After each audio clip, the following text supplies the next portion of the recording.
at the Home Depot. Get Black Friday prices now through December on gifts at the top of every doer's list. Because this year, we all want to do more for others. Gifting improved with the Home Depot. How doers get more done. ESPN welcomes you to the following presentation of the Southeastern Conference. Welcome to Kyle Field, home of the Aggies, home of the 12th man, and the home of college football primetime, presented by PlayStation 5. It is number 5, Texas A&M, taking on LSU as Jimbo Fisher. He's got the Aggie faithful dreaming of the college football playoff, and why not? The initial college football playoff rankings released this week, and there is Texas A&M in the number 5 spot, hoping for a little bit of help. And if they run the table, who knows? They could be playing for a national championship. Bob Wischusen alongside Dan Orlovsky. Chris Budden will join us in just a moment. There is a lot of belief among these Aggies faithful this could be a special season. What has to happen to make it so? Well, starting at 5, they have to play like they're number 1 in the country. And we know they have 3 games left. And it can't just be win those games. They can only control how they win those games. It has to be done convincingly. Tonight, ESPN, primetime, defending national champion LSU Tigers come to town. They got to show up and show out if you're A&M. The rain has been falling, and we expect it to continue to fall. Just about wire to wire in this game. It's a socially distanced 12th man tonight. And Texas A&M won the toss and deferred their option to the second half, or check that, LSU. So the Aggies will start with the football. They've got Chase Lane back deep to receive the opening kick. 7 overtimes to decide this game 2 years ago in College Station. Last season, a drubbing of the Aggies at the hands of LSU. You know, there are plenty of guys that are still on this team that remember last year's game. And probably A&M quarterback Kellen Mond's worst performance of his career. So it's an opportunity for him to get some payback tonight. And it will come out to the 25-yard line for Kellen Mond. And what a special senior season he has had. 16 touchdowns against only 2 interceptions. San Antonio native, and he is the stabilizing force, Dan, on a team that has a lot of youth at the skill position players around him. He has completely mastered Jimbo Fisher's offense, and it helps them play so efficiently. We get to see him tonight. Watch how he controls the line of scrimmage. Probably one of the smartest pre-snap quarterbacks we have in college football. They always want to run the ball in a Jimbo Fisher offense. And Isaiah Spiller has been extraordinarily good doing just that. 8 career 100-yard rushing games. He's got 4 of his last 6 going over the century mark. And remember, this year, it's all against SEC competition. Now, Spiller's a really good player. Not a true freshman anymore. He's kind of stepped to the forefront. Big physical back. This is a dominant offensive line for Texas A&M, and Spiller runs well behind it.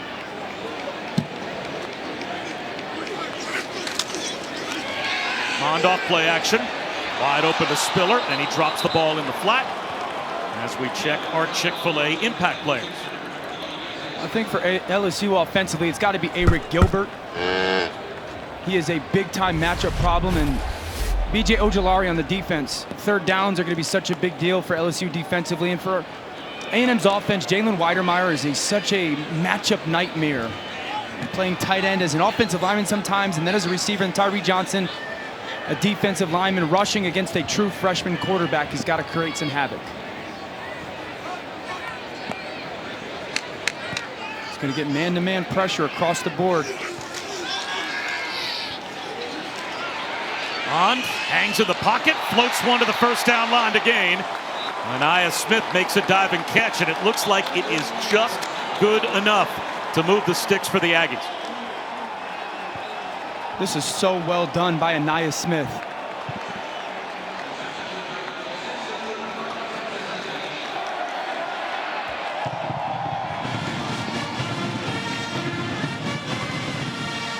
And welcome to Kyle Field, the home of the 5th-ranked Aggies. Bob Wischusen, Dan Orlovsky, Chris Budden, just underway. College football primetime under the lights in College Station. National championship hopes. The catch that was beyond the line of game. The previous play is under review. are hanging in the balance the rest of the way for these Aggies. And just as you join us, it was a 3rd down, the first drive of the game for Texas A&M. And on 3rd and 6, Kellen Mond flipped one to Anaya Smith right at the line to gain. The ruling on the field was a catch, and that he reached the line to gain.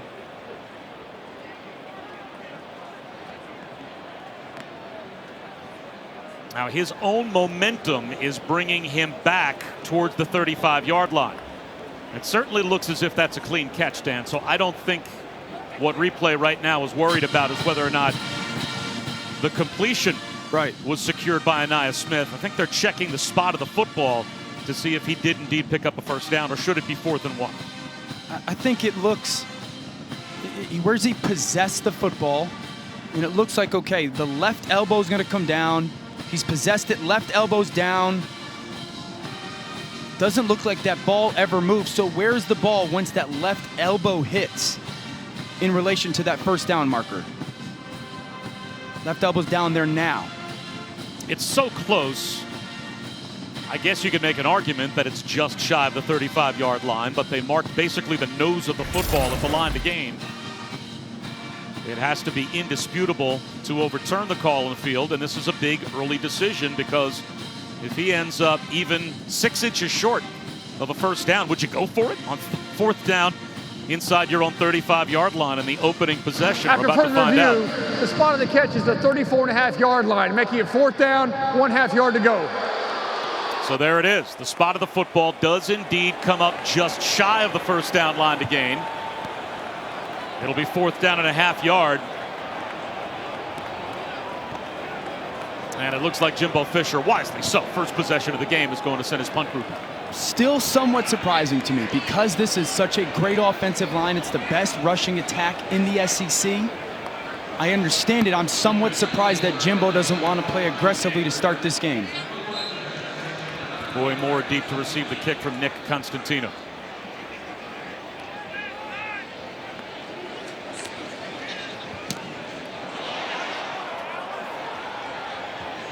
It is a short kick, and it looks like it's going to be terrific field position for LSU.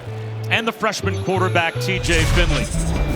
The hometown boy made good story. He stays in his hometown state and heads to LSU despite the fact that he had some of the household names in college football after him, including Alabama and Auburn. 2-1 as a starter so far. The #1 rated high school quarterback in the state of Louisiana. And he is everything you want in terms of the measurables. We saw him in his first start this season against South Carolina. And he was terrific that night. Yeah, premier talent. He was great in his first start against South Carolina. Hiccup his second week and really settled in last week against Arkansas. Just a great talent with the arm. Ty Davis-Price lines up behind Finley in the pistol. Good field position for LSU at their own 35-yard line. And Davis-Price finds 2.5, maybe 3 yards up the middle. Brought down by Tyree Johnson. And Tyree Johnson, part of a defensive line that has been really good this year for the Aggies. I think one of the things that they do so well is they play with great leverage. They know where their help is when it comes to the second level. They put the ball or fit the ball back where it needs to be in their run game. Everyone plays really disciplined. It's a very, very good unit. 4-man rush. Finley wide open. Jaray Jenkins, first down and more. He's past midfield into Aggies territory. Good job by Finley. Watch him get the ball out so quickly to Jenkins. It's a long throw to the field. Jenkins doing a really good job of catching, then turn up the sideline. Don't run into defenders. That's a great, easy, quick completion for this offense. Play action. Finley scanning the field. He's going to take a deep shot and put this one up against the sideline and out of bounds. Jayshawn Boutte, the intended receiver. Now, last week, watching the game against Arkansas, a lot of 3-man rush, 8-man drops for Arkansas. We were talking about it before we came on the air, and a lot of disciplined underneath taking what was there for JT Finley. Yeah, TJ Finley. Yeah, I think the great word is discipline, right? Just get the ball out of your hands and execute exactly what's asked of you. Operate your offense, and he did that well. And then when the play needed to get made, he made it. 2 yards for Davis Price, brings up third down. And this is where, tonight especially, playing this Texas A&M defense, their whole package is, I want to get you to third down. Because then Mike Elko, their defensive coordinator, is going to give you all these different pressure looks. And at the end of the day, they're just trying to get one-on-one pass rushes for one of these defensive linemen. Look at all these guys up at the line of scrimmage. They're really trying to show you everybody's going to pressure.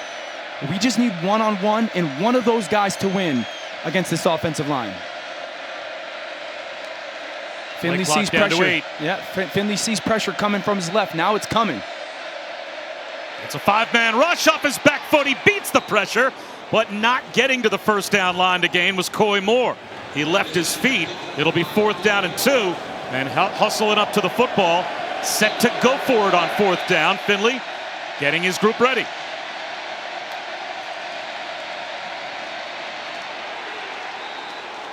Davis Price, did he get there? It doesn't appear so. It looks like the Aggies get a stop on downs. The officials will make sure, but if our first down line is accurate, he is short. This is a big time play by Leal. Watch right at the middle of your screen. Shed off your blocker. Meet Davis Price in the middle of that hole.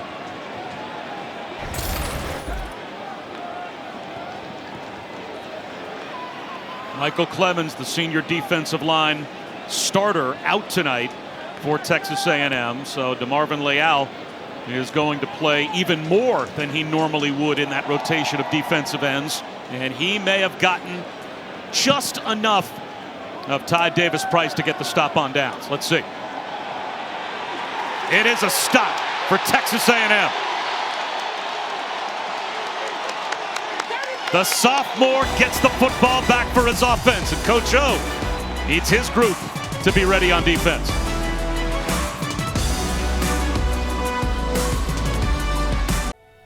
Behold, the new icing glazed apple fritter. Finally, there's a way to turn your coffee into a dipping sauce. Meet the new bakery sweets at McDonald's. Ba-da-ba-ba-ba. ESPN. Bob Wischusen, Dan Orlovsky, Chris Budden. No score early on between LSU and Texas A&M. And Chris, how about the rust factor for A&M? Yeah, the Aggies had to postpone their last 2 games pretty much primarily because of contact tracing, but A&M tried to get creative for those players that were in isolation during the 14 days. They created these outdoor pods so that they could get a workout, lift some weights, so that when they came back this week, they would be well conditioned. The players that I talked to this week said Monday's practice, the most intense practice they've had all season. A miss for Weidermeyer from Kellen Mond, and we talked, Dan, to Jimbo Fisher about the fact that his team, all of a sudden, it's 2020. So in the middle of your season, to go 3 weeks without a game, there have been stranger curveballs that have been thrown to teams so far this year. But he said he had to change the way they practice. Good on good for 4 days in a row just to try and get these guys game ready. Yeah, they did a lot of intense practices to keep everybody as sharp as they could, try to simulate as many game type of environments as they were able to. And that's all that you can ask out of your head coach for your players. A keeper for Mond. He's got a crease. Kellen Mond to the 40-yard line of LSU. Flag thrown.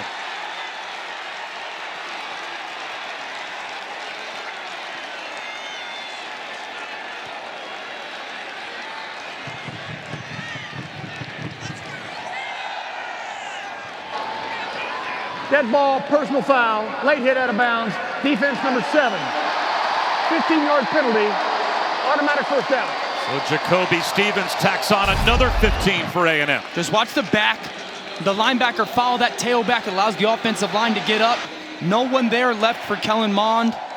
And then the late hit out of bounds by Jacoby Stevens tacks on another 15 yards. But a really good job. That kind of goes back to how Texas A&M gets into really good plays with Kellen Mond. See the man coverage. Linebacker's got to follow the tailback. No one accounts for him. Huge run.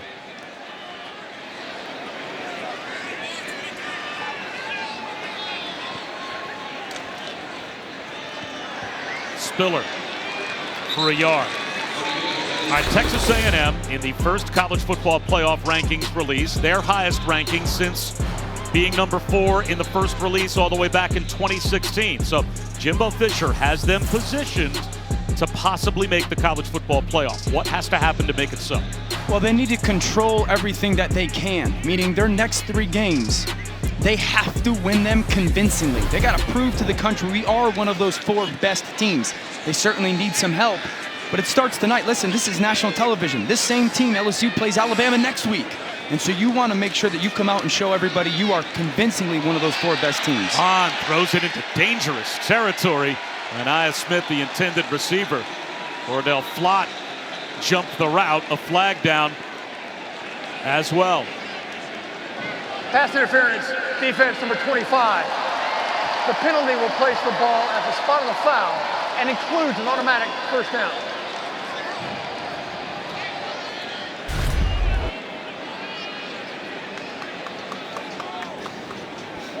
It's tight. I don't know if that is an obvious pass interference call. I guess that left hand on the hip and just that brief contact right before the ball gets there is enough against Flott. So back-to-back defensive penalties for LSU, a big reason why A&M about to enter the red zone. Spiller cuts, but they're going to say his knee was down behind the line of scrimmage. He thought he was still live, but it's going to be a loss of 4. Watch Spiller's left knee as he's going to make that cut, slip. That looks like it goes down there. Certainly close enough that you would think an official would think he was down. Now it's 2nd down and 14. And this is where really having a Kellen Mond at quarterback becomes huge, because 2nd and 14, you're so focused on getting some yardage back to get into a better 3rd down. He can get you into a really good play, not necessarily out of a bad one, get you into an ideal play. Weidermeyer has it knocked away by Jacoby Stevens. Now it will be 3rd down and 14. With the way this season has gone for this LSU defense, there isn't a Bayou Bengal fan out there that doesn't think they're going to give up yards between the 20s. I would have to think the key is making this be a game of 3s and not 7s. Huge. As often as you can for this LSU defense when the field condenses to give your offense a chance to stay in it. It really just less blown assignments. You know, Jimbo Fisher's a coach that is going to find your weaknesses and attack them. And as long as you don't blow your assignments, you've got talent enough to keep the ball in front of you and not give up those big plays. Mon well protected on 3rd down. Floats one up the seam, incomplete. Tried to drop it into Hezekiah Jones, so it will be a field goal attempt. And Coach O loves it. That's a stop at the red zone. Right side of your screen, Hezekiah Jones sells a shallow cross and then goes up the middle of the field. And just Kellen Mond a little high. Stingley with great coverage, never committing to that shallow, staying in that back hip and forcing this field goal attempt. Seth Small has struggled once he's gotten outside of 40 yards.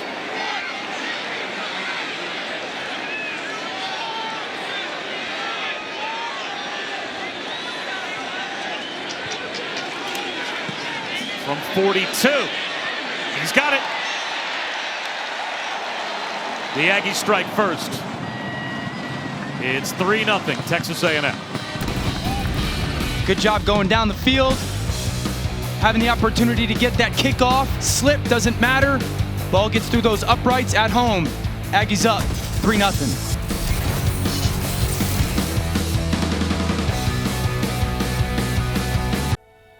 For anyone who's been waiting for a reason to get breakfast, hey, look, this reason is covered in cream cheese icing. Meet the new bakery sweets at McDonald's. Ba-da-ba-ba-ba. ESPN College Football is presented by PlayStation 5. Play has no limits. And in part by Allstate. You've never been in better hands. Believe it or not, in 1919, Texas A&M went 10-0 in the middle of the Spanish flu pandemic. And they were named co-national champions by the National Championship Foundation back then, alongside Harvard and Notre Dame, a 3-way national championship. And A&M shared it the last time we played college football in a pandemic. You're looking at me as if you're surprised that I am dropping these kind of nuggets. Yeah, that's a lot of knowledge and nuggets tied into one. That's the kind of information I'm really surprised that you wouldn't think I would bring. All right, the path to the playoff for Texas A&M. This is probably the most likely way that they could get there. Now, there are a variety of other ways that Texas A&M could find themselves in the top 4, but if they win out, and that Ole Miss game, we are thinking that that one is going to get rescheduled at all costs because it could be extremely important. And if Notre Dame beats Clemson and Alabama beats Florida in the championship game of those respective conferences, and Ohio State does play their final 2 games and they also win their championship game, then Texas A&M could very well be the 4th team among that group.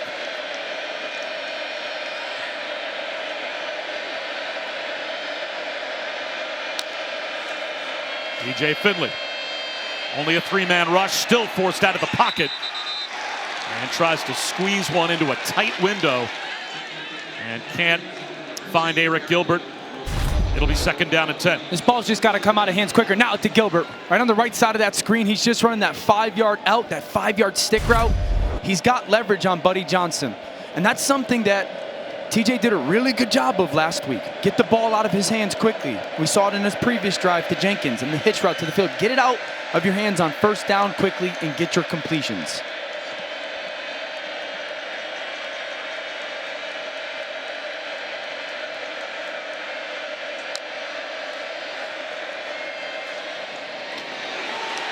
That pass incomplete, juggled and dropped by Davis Price. Again, an unaccounted for blitzer off the edge forced TJ Finley to hurry the throw. But that's the right throw. That's the right throw, because you can see his talking right now with his center, Liam Shanahan, going, why did you guys not get that pressure, man? He's a hot route. Davis Price is the answer. Ball comes out, and it's just put on him, and instead of 3rd and 6, 3rd and 5 with that drop, you're now in 3rd and 10. But that's the right answer for TJ Finley.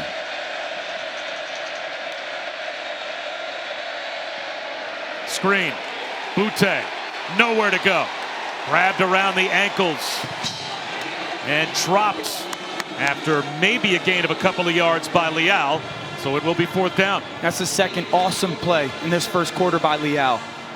Such a good job of recognizing 1 step to the quarterback. Screen is coming. Let me retrace back down the line of scrimmage.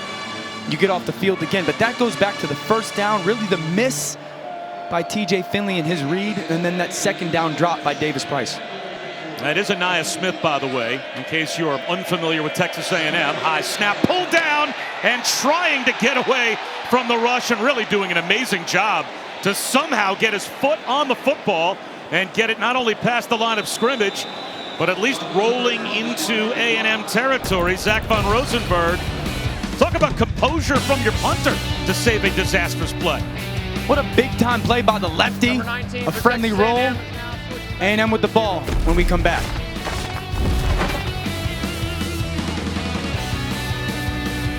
The new Ergo Smart Base from Tempur-Pedic responds to snoring automatically, so no hiding under your pillow or opting for the couch.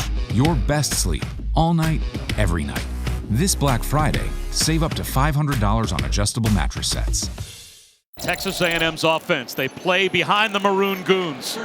And Dan Orlovsky, have they been efficient this year? I mean, the stats speak for themselves. No sacks in the last 5 games. They obviously don't hurt their offense, giving up a ton of tackles for loss, and that's why they've been so good on 3rd down, because they're not 3rd and 8 and 3rd and 9 often. 3rd and 2, 3rd and 3. It starts with their center. Ryan McCollum, as smart as they have in college football, seeing the different levels in their run game. Spiller, nowhere to go at the line of scrimmage. For all of the youth that A&M has at the skill position spots, they've got a senior at quarterback in Kellen Mond. And if you look at Kenyon Green, the left guard, he's a sophomore. The other 4 starters are all seniors. So you've got 4 seniors blocking for a senior quarterback. That has to be some kind of security blanket for all the freshmen and sophomores you're giving the football to. And you ask Jimbo Fisher, like, what kind of freedom does that give you? And he said it just completely opens up our playbook. There's not a call that you don't feel comfortable, that they haven't seen a look, they don't know an adjustment, what's the right angle to go to. It just gives him great comfort in his play calling. They go empty here. And Mond's ball is tipped and falls incomplete. Hezekiah Jones, again the intended receiver, and Derek Stingley. He makes this LSU secondary and this defense as a whole much different when he's available and he's out there. Stingley's the best corner in college football. Just a phenomenal athlete. Rangy at 6'1", 195. Phenomenal ball skills to go with the athleticism as well. Like, plays with the proper technique, great ball skills. This is the third or fourth time this game they've thrown at him. I would not do it often if I was Texas A&M. Third down and 10, play clock at 4. LSU brings a 4-man rush. Mond, well protected, nothing open downfield. Finally throws one over the middle and trying to get it through a tight window to Weidermeyer, and it's knocked away again. Jabril Cox sagging back in coverage, gets a pass defensed. Great job in man coverage by LSU. Everyone running with their guy. Eyes on your guy. Great job of the rush. Ojulari stays outside. Kellen Mond, really a dangerous decision to throw that ball back to the right sideline. We talked about this LSU defense, and if they just don't give up the blown assignment big play, they're talented enough to hang with a lot of offenses, and so far to start this game, they're doing just that. Constantino forcing a fair catch from Coy Moore. Well, LSU announced this week it expects an independent review of the university's handling of sexual and domestic assault allegations made against former football players to be completed by February. The investigation stems from a report published by USA Today last week alleging that officials ignored assault allegations made to police against at least 9 former football players dating back to 2016. Interim President Thomas Galligan and the AD Scott Woodward published a letter to the LSU community this week saying the results of the investigation would not only be made public, but the school will take appropriate action based on the investigation's findings. We would certainly hope that would be the case. Here's John Emery up the middle for 3 yards. Buddy Johnson in on the stop for Texas A&M. Right now, Texas A&M looks like a football team that hasn't played in 3 weeks. You know, they're not efficient on first down, a lot of third and longs. Finley plays with tempo. A little wide receiver screen to Butte, but he's got nowhere to go. And now it will be 3rd down and 6. Maybe they'll give him a yard, make it 3rd down and 5. I think this 3rd down, if I'm Steve Ensminger for LSU, I want to put Eric Gilbert on one side of the field, and I want to put Terrace Marshall on the other side of the field. Right now, they've got him in this bunch up here. Find out the information. What coverage you in? What matchup do I love the most? Marshall hasn't even been targeted yet. 4-man rush. Still they get a free runner. How about Finley? Stepping aside, he does dump it over the middle, but Marshall is brought down by Keldrick Carper. At least a couple of yards shot of a 1st down. That's a true freshman, though, showing a lot of poise in the pocket. Outstanding, but the confusion by the offensive line allows that free rusher. Great job by Finley swiping that ball, hanging onto it, and just getting out of his hands to Marshall on that shallow cross. But here's the thing, right now, A&M's got a beat on that LSU offensive line. That's the 3rd time they've got a free rusher going towards the quarterback. So there needs to have a conversation on the sideline. What are we doing with our protection?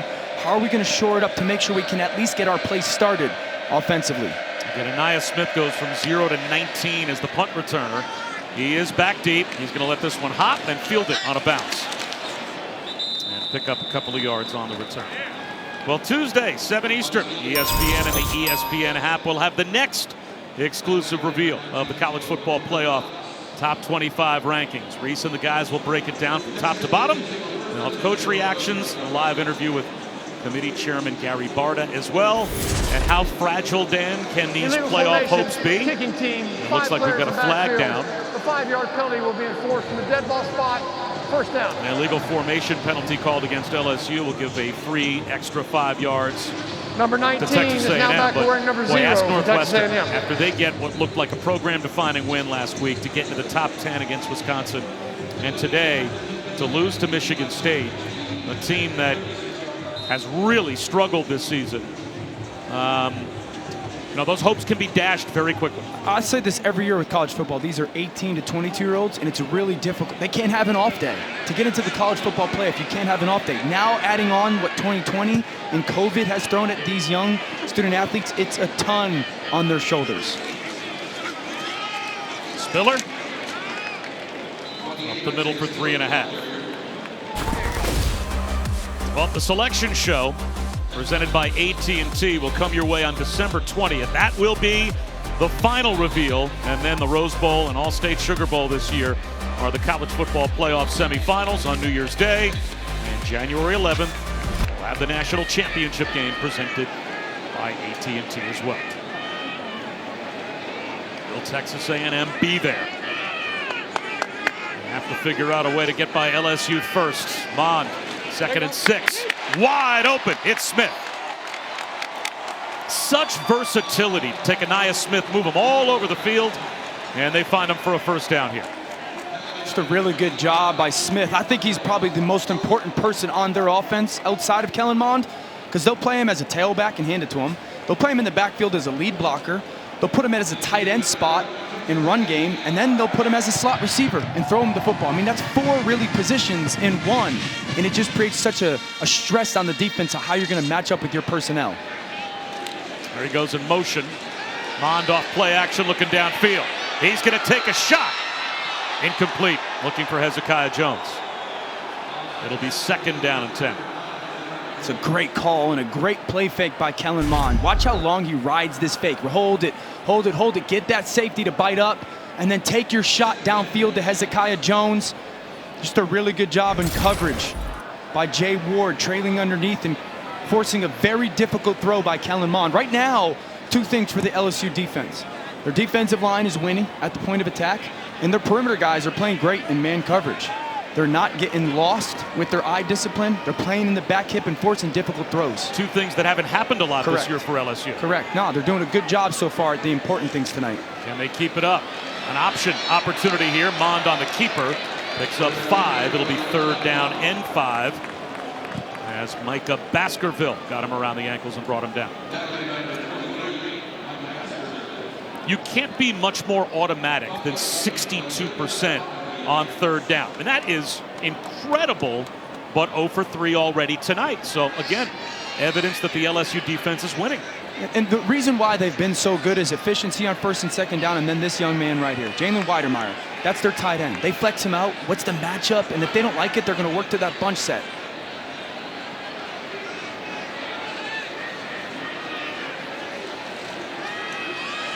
Mond looking Weidermeyer's way. Incomplete.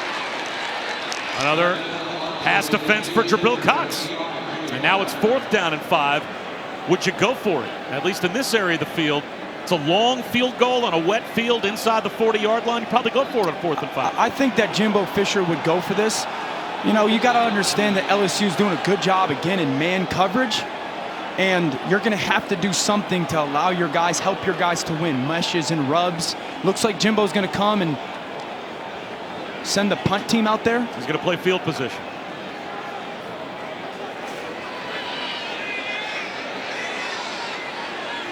And Texas A&M, their punt group, a little late getting on the field. As the play clock goes all the way down to 0s. You don't mind that 5, though. You don't mind the delay of game here.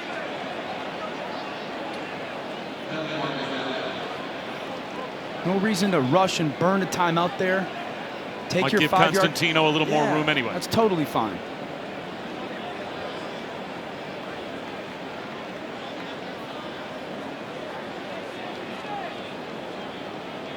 Does Coach O want the Play penalty? of game, offense, 5-yard penalty, 4th down. So they will enforce the 5 yards.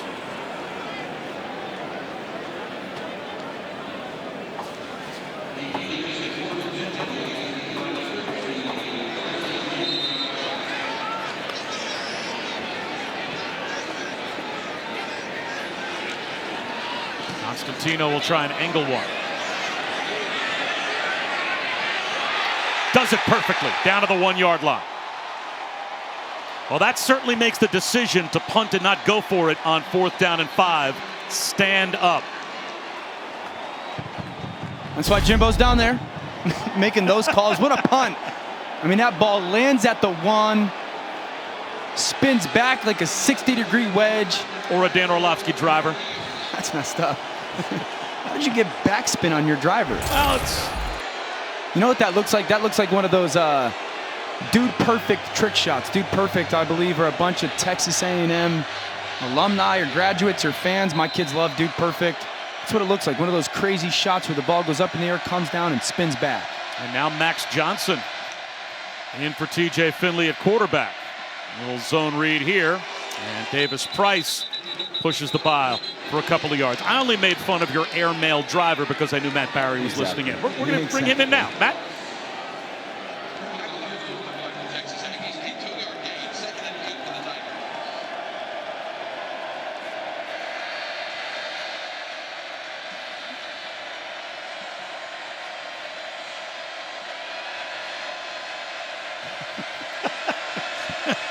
Max Johnson at the goal line. I hit hybrid as far as you hit driver, bud. Quarterback run. And he's got about 1.5 yards to 2 yards. So it now will bring up 3rd down and 6 for LSU at their own 7-yard line. So now the plan might be different for Max Johnson than it is for TJ Finley, especially in situational football. These 3rd and 6s. You got to get your protection right. And then where's Gilbert?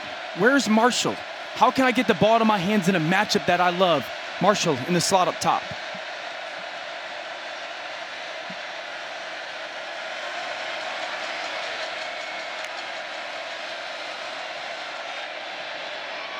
Johnson with a rifle shot. Did Eric Gilbert get to the 1st down marker? Doesn't look like he did. No, he's going to be at least 1 yard short. It'll be 4th and 1, and LSU will have to punt. Number 0 is now wearing number 19 for Texas A&M. And now everyone often in these situations at home, they go, how can you run a 5-yard route on a 3rd and 6? You need to understand that there's timing, there's depth to every route, and the ball is timed up with the quarterback drop and getting out of his hands. And it just happens that he goes 5 yards and gets tackled right in that moment. A bobble on the fair catch by Anaya Smith, but he hauls it in near midfield. Let's take a look at this week's college football playoff rankings brought to you by Allstate. Now, the fly in the ointment of all of this is what happens with Ohio State. They need to play these last 2 games that they have scheduled. If they don't get to 6 games, they're not eligible to play in their own championship game, and you wonder how the committee would view Ohio State in that circumstance. What then happens to a team like Cincinnati?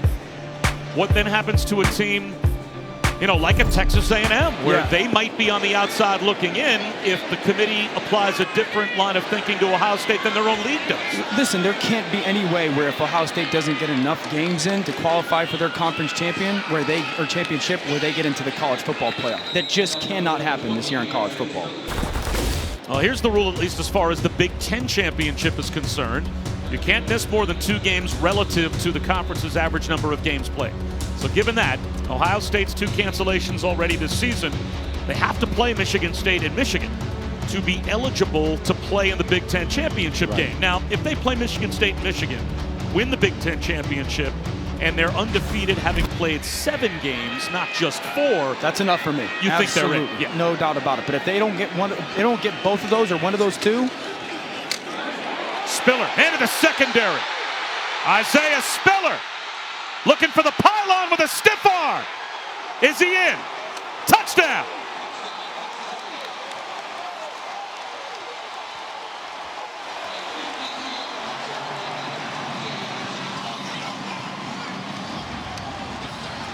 "52 yards for the sophomore, Isaiah Spiller, and he stretches the A&M lead. There is a flag down. Now the marker's all the way down near the goal line.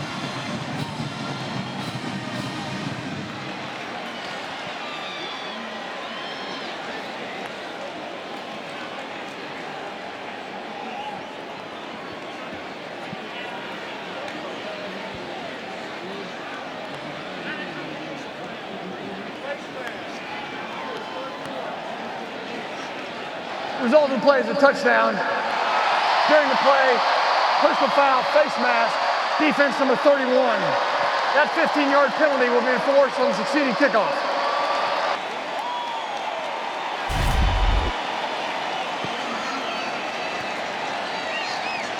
So Cameron Lewis for LSU called for the face mask right there. And that wasn't even enough to keep Isaiah Spiller out of the end zone.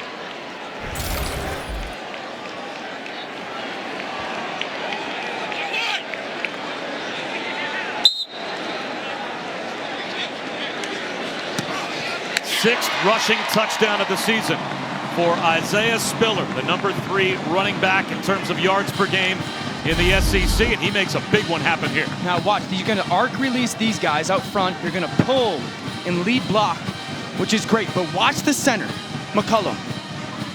Freeze it. McCollum is going to get his piece right here and then peel back for Ojulari to spring Spiller right there. You block out, you get those pullers. McCollum gets 2 for 1, and that gives Spiller the space in the open field. That's outstanding by that offensive line. You know, when I asked you this week what makes this offensive line so good, you said they are good front side, but they're great backside. And I asked you, well, what does that mean to be great on the backside of your offensive line? And you gave us a couple of examples that look just like that. Because the front side is good, right? You got those pullers, you arc release those guys, but that play doesn't happen unless McCollum peels back and just gets a piece of Ojulari. Ojulari can trip Spiller up, make him run the hump, so it's good front side. You got to be good front side.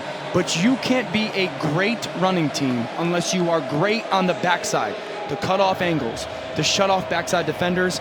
A&M did it right there, and it was great by McCollum. How rare is it for a college offensive line to have that kind of vision, that kind of awareness to peel back and make the block that might make the play happen? No, that's rare. And that's why we were talking about McCollum before, and he said, I mentioned he's really good at the second level and third level of thinking. He knew he had to get his guy, but he really had to get Ojulari to bust that run, and he did it. Let's go down to Chris. So Isaiah Spiller, actually born here in College Station while his dad was playing football for the Aggies. He said, I can't remember what it was like going to Kyle Field. I was such a baby then. If you thought that that would mean that he would automatically go to Texas A&M since it was in his family, not so fast. He actually committed to Oklahoma first, and then when Jimbo Fisher came to A&M, he said, that's the place for me. Born to be an Aggie. His dad actually had a back injury that ended his career early. Still Max Johnson in at quarterback, and he swings one to Terrace Marshall, and that is good for 12 and a first down. Gain of 13 actually, and that should take us to the end of the first quarter.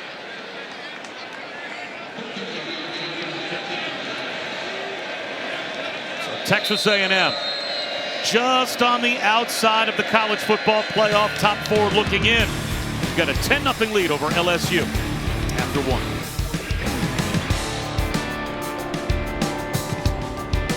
The new Ergo Smart Base from Tempur-Pedic responds to snoring automatically, so no hiding under your pillow or opting for the couch. Your best sleep, all night, every night. This Black Friday, save up to $500 on adjustable mattress sets. Welcome back. Max Johnson in a quarterback for LSU. I've been watching TJ Finley on the sidelines. He hasn't received any treatment. He has his helmet and has been involved in all the conversations and huddles. I was watching him though, and the coaches have always said that he's a fiery guy. He'll go up and headbutt his teammates. He has not seemed that way today when I'm watching him. He's quiet. All the guys are having to talk to him. So unsure right now why they're making quarterback change. I was told when the decision was made when Miles Brennan was injured, it was a toss-up as to who would start, and TJ barely edged him out. And we did that game against South Carolina. That was 4 games ago for LSU, and TJ Finley was terrific in a 52-24 win. Now it's Max Johnson though, quarterback run here.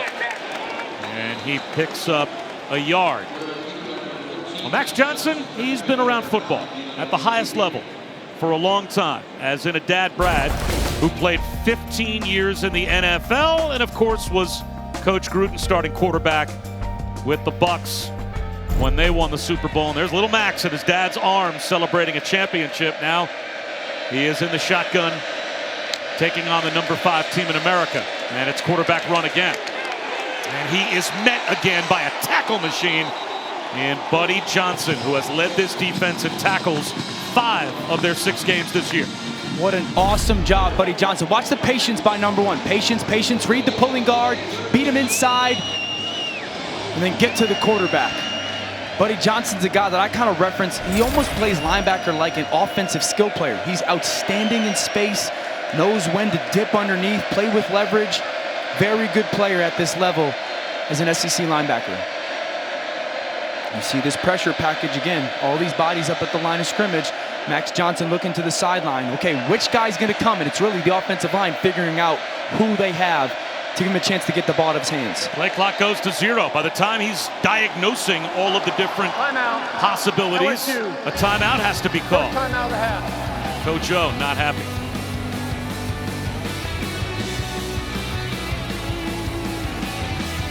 I'll be home for Christmas. You can count on me. I'll be home for Christmas, if only in my dreams.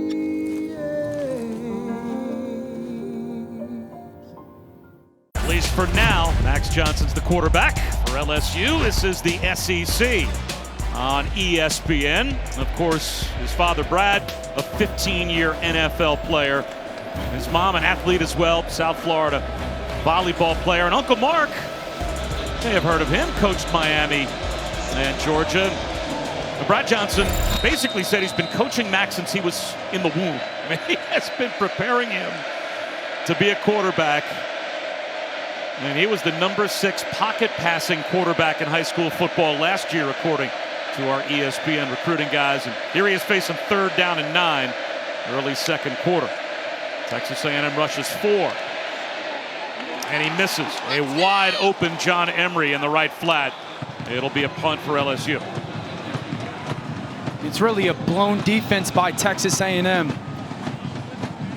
Carper comes off Johnson's right side. He should be covering Emery.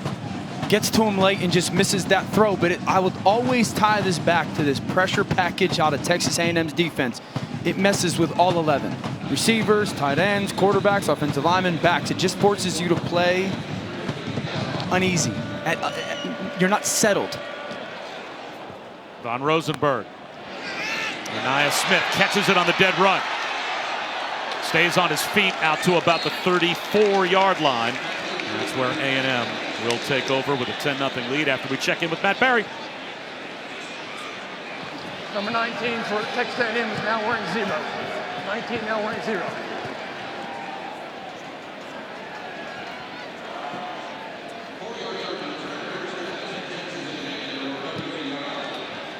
Bob Wischusen, Dan Orlovsky, Chris Budden. LSU, Texas A&M 2 years ago was one of the most memorable games in the history of college football. The 7 overtime insanity between these two teams. Last year, a lopsided win for LSU. A&M looking for payback tonight, and they are number 5 in the college football playoff rankings.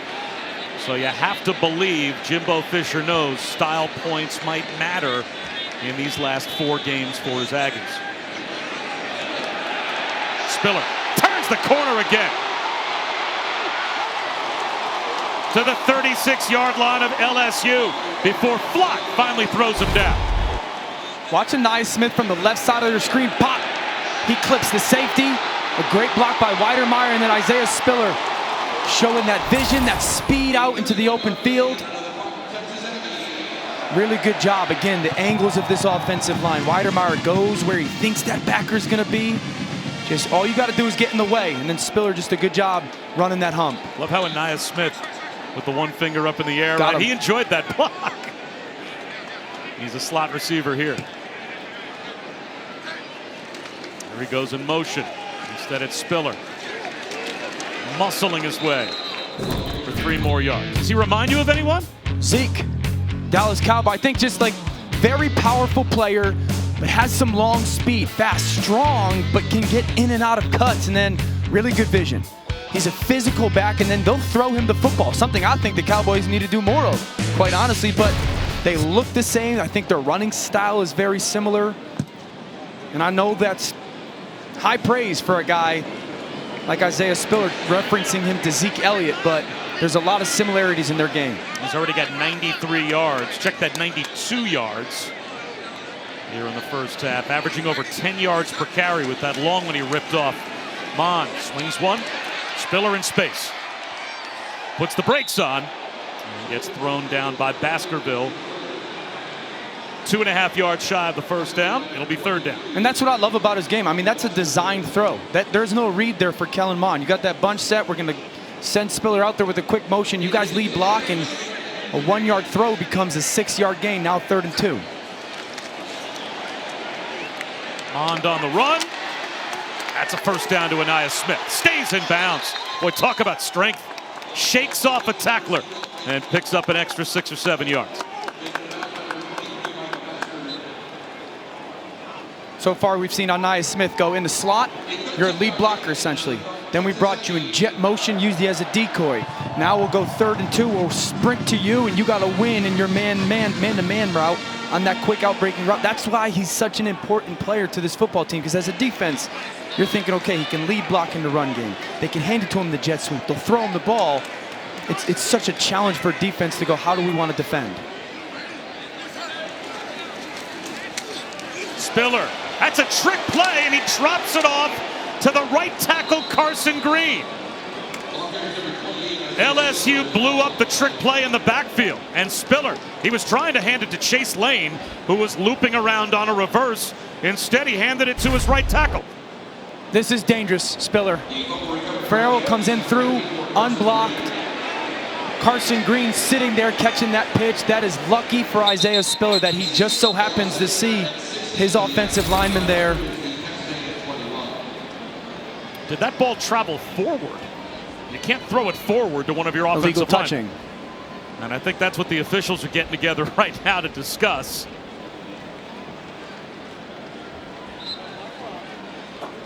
Don't take the completion from the big man. And that's what they're going to let it stand. It's a 6-yard loss.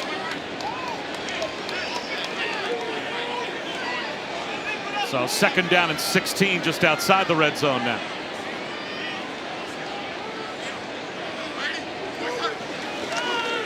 Mons, pressure coming off the edge. He just floats one inside the 5-yard line for Weidermeyer, and it's knocked away. And again, it's Jabril Cox there, hand checking Weidermeyer. It's a good job by Mon getting his ball off. It looks to me like Cox rips at Weidermeyer's jersey right here. That left shoulder pulls him down.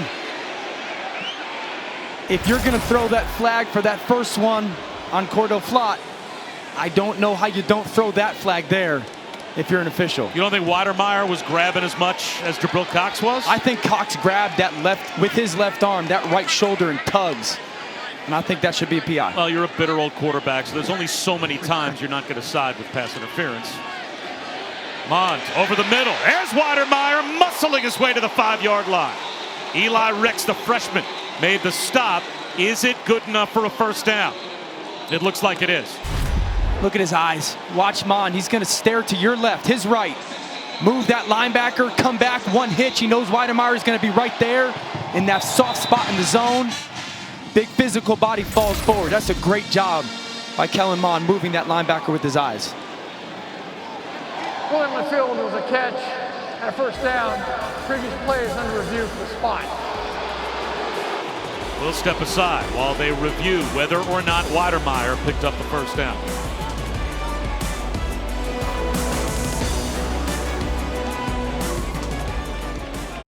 This year, Christmas might be extra uncomfy.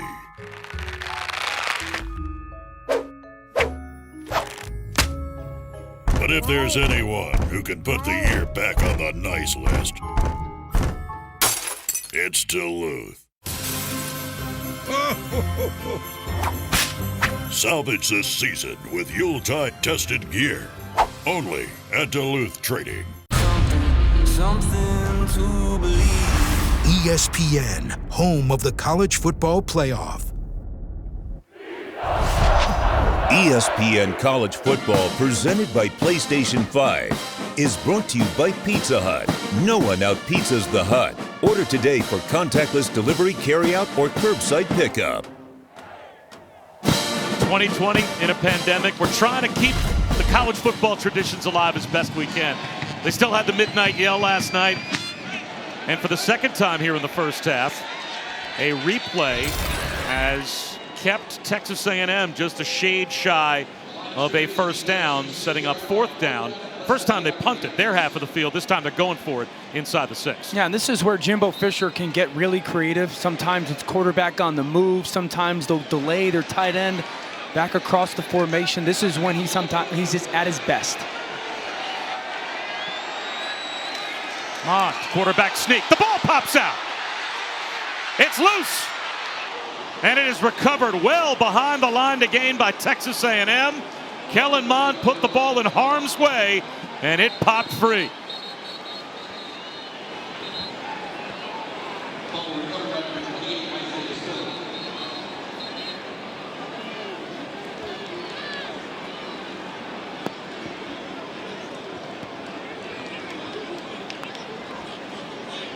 You certainly see this play sometimes run at the goal line when you're trying to score a touchdown. And the reason, all you have to do is break the plane.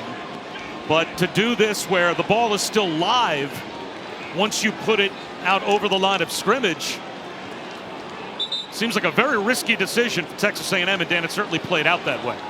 That's why I'm so surprised Kellen Mond does this. Watch Clark, 18 from the right, punch that ball out. Like you mentioned, Bob, if you're down on the goal line, all you have to do is break that plane, and then it's a good score. There, that ball is still in possession. That is a fumble by Kellen Mond. A great play by Damon Clark, realizing that ball might get stretched out, punch it out, and a huge stop for this LSU defense. And now a quarterback change again. It's back to TJ Finley for LSU at QB.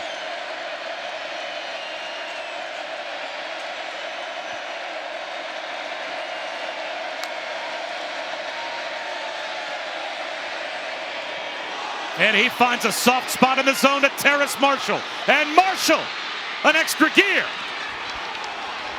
All the way down to about the 30-yard line of Texas A&M before he's finally brought down. Sometimes arm strength matters. Watch Marshall come crossing from the outside in. That ball just gets on his back shoulder. Outstanding reaction and the ability to run away. TJ Finley, back to the game, TJ Finley. Yeah, pump fake, but that's why sometimes that arm strength will stand out. He's a little late, but the ball gets there on time just before that backer breaks it up. Play action here. He's going to lob one for the end zone. Hauling it in is Boutte. Is he in? Yes! That's an LSU touchdown.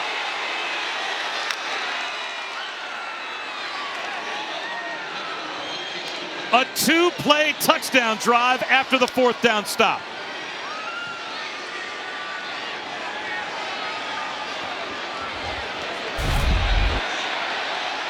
Wants the right foot get down.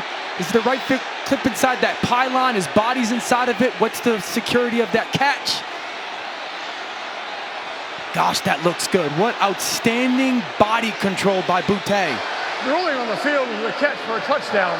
The previous play is under review. That's true freshman to true freshman. That is outstanding. Just the ability to turn and adjust on that football. Become fully extended. Get that right foot down. Look at reach.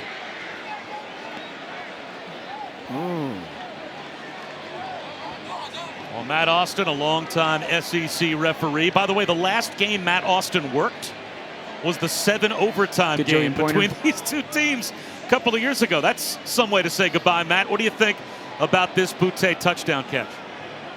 Well, from the last view, you got to make sure that he's not bobbling the ball at all. It looks like he may have lost it a little bit as he pulls it in. So that's one.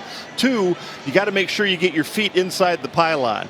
Now, there's another rule at play here. Technically, you are supposed to touch down in the end zone.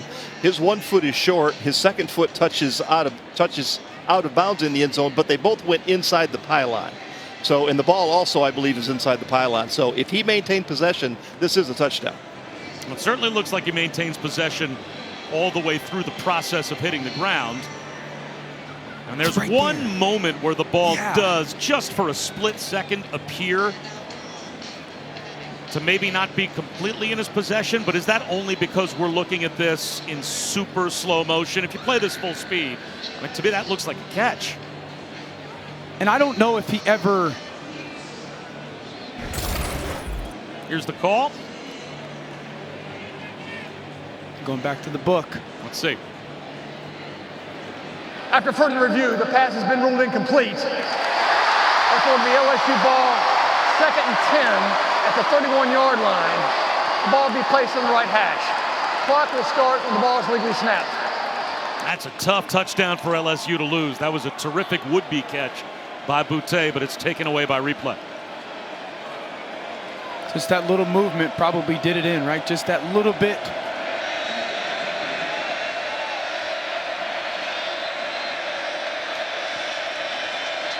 So back to the 31-yard line, 2nd down and 10.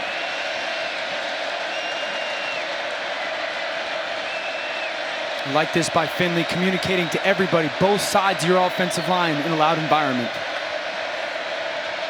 Pressure off the edge. Finley, tipped ball on the carom. Is it intercepted? Jalen Jones, did he get his arms underneath it? Intended for Eric Gilbert, and it is ruled a pick. One play after the touchdown pass is taken away from LSU. It's a run-pass option. Finley gets pressure off his left. He's thinking one thing. Gilbert's thinking another thing. Ball's behind. Tips. Equal interceptions in the SEC. Aggies ball.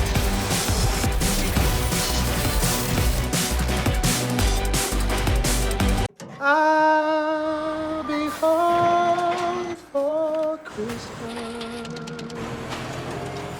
You can count on me. I'll be home for Christmas, if only in my dreams.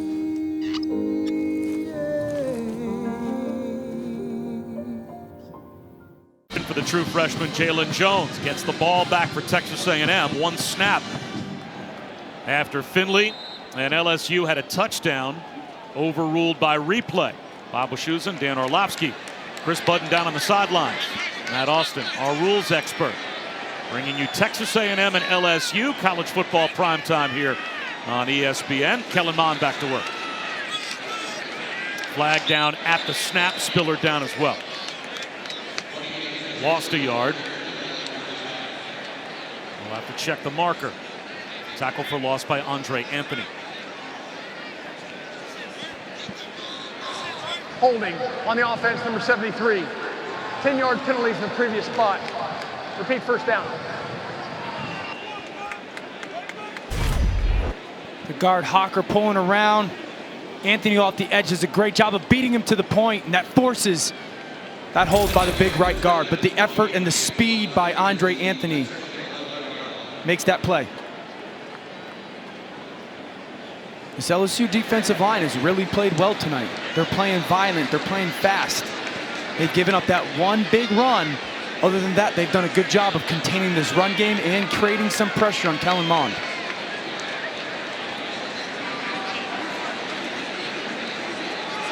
Isaiah Spiller, nowhere to go again. It'll be 2nd down and 21.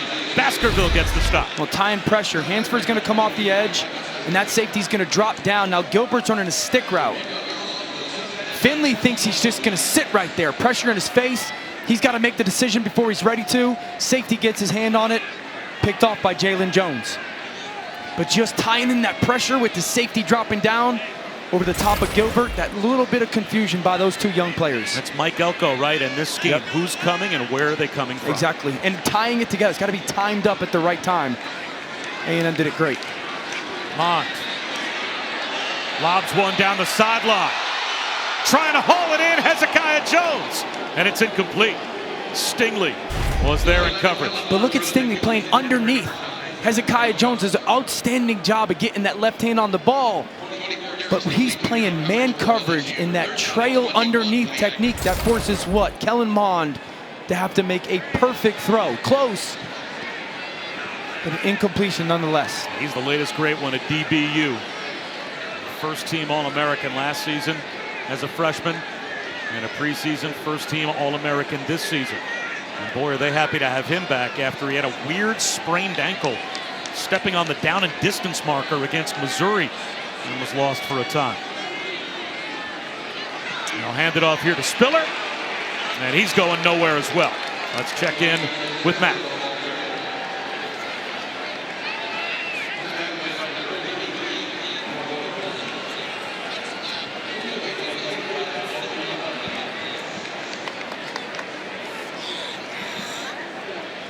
All right, Matt, what a great job by this defense for LSU. Yes. They have a chance to change field position. Yeah, they've had a really good first half, minus that one play.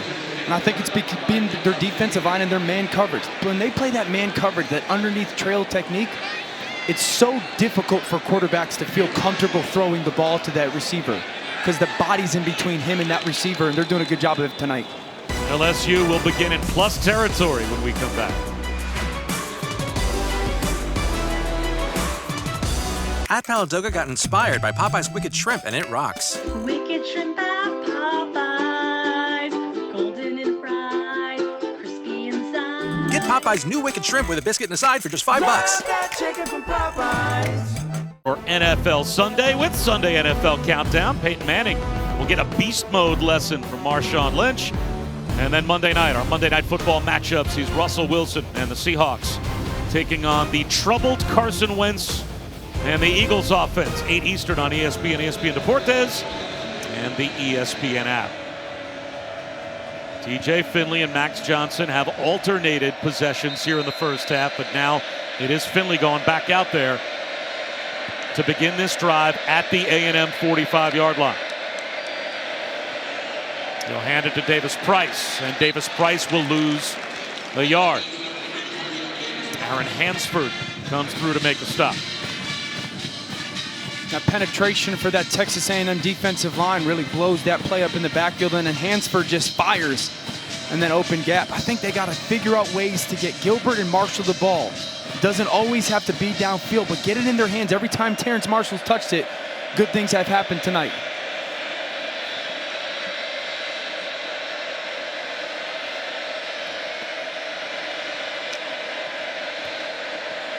TJ Finley stands tall in the pocket. Now he is going to run, shedding tacklers, and just about pick up a first down on his own. He'll be a yard short. And it looks like we've got a couple of players for A&M slow to get up. Miles Jones, one of those, the corner. You could see him sitting on the sideline. And Tyree Johnson didn't get up immediately either. He looks like he's a little worse for the wear.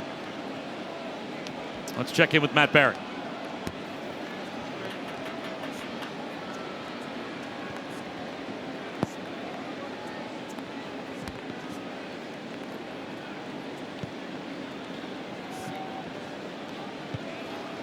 Will Muschamp let go by South Carolina. Did you see, we had South Carolina earlier this season. Did you ever see this kind of a season coming for the Gamecocks? No, and I'm surprised, but I love this play by TJ Finley. Hitch, hitch, hitch. At some point, your feet tell you, get out of the pocket. No one's open, and I like that. Again, this is only the young man's 4th start in college football, so listening to his feet in the pocket, really good. I didn't expect that out of South Carolina, no. SEC is a tough conference to coach in if you're not the top dogs. That's, you know, I would say a huge understatement. Yeah, yes, especially when you start off in a pandemic with none of those warm-up games. Correct. I mean, you are just jumping right into the new fire. New play caller, new quarterback. Yeah, playing nothing but conference games in arguably the deepest and toughest conference in college football. And it's funny how things can change in a year, because we called their big upset of Georgia last year, I think 4th or 5th game into the season, and they had gotten to maybe 3-2, and you're going, okay, maybe this is the turning point for that program under Muschamp, and it just hasn't happened and kind of fell apart early on this season. With Miles Jones off the field, 3rd down and 1.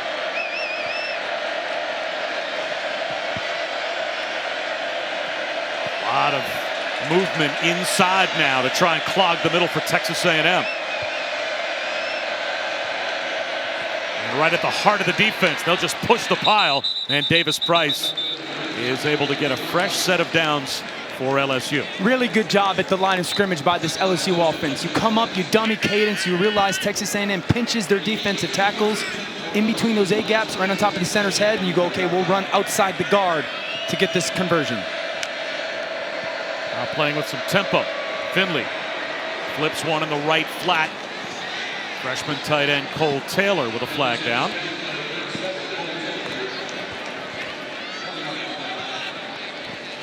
I think they're going to get Eric Young. Personal foul, roughing the passer, defense number 4, contact to the head of the passer. 15 yards penalties, and end of the run, automatic first down. Watch Young off the edge, bottom of the screen, ball comes out, and then look at the hit to the helmet. It's not egregious, it's not violent, whatever, but it's a hit to the head. I don't care how it happens, that is going to get called at any level in football right now.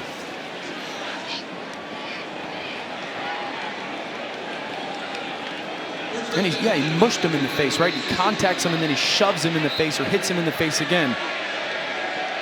So that puts LSU at the 16-yard line with a first down.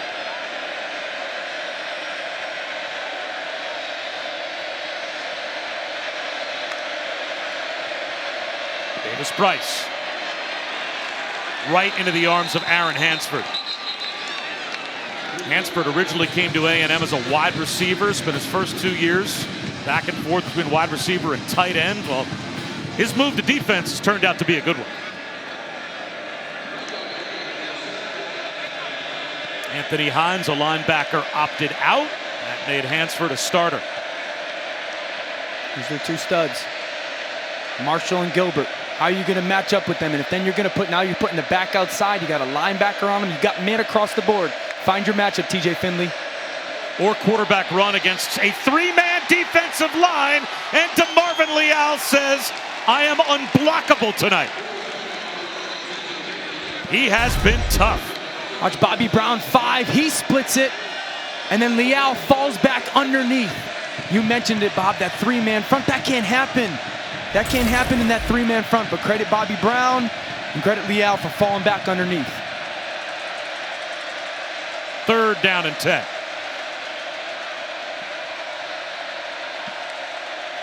Aggies bring a blitz. Reaching back to try and haul it in was Eric Gilbert, and he couldn't do it. An inaccurate throw by TJ Finley with the pressure coming. It's that same route that there was the interception before, that little stick route. Gilbert, seam in, push up, run away. Gilbert's running away from that linebacker, Andre White. And again, TJ Finley thinks he's gonna sit, puts it on the back hip, and it's in the completion. Now, it's probably not a first down. He's probably not going to get that first down. But that's another example of how the pressure, whether it gets home or not, forces the quarterback to play uncomfortably. Line drive kick from Cade York's no good.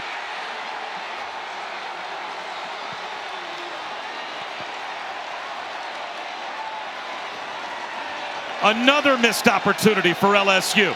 A short field goal won't go for Cade York.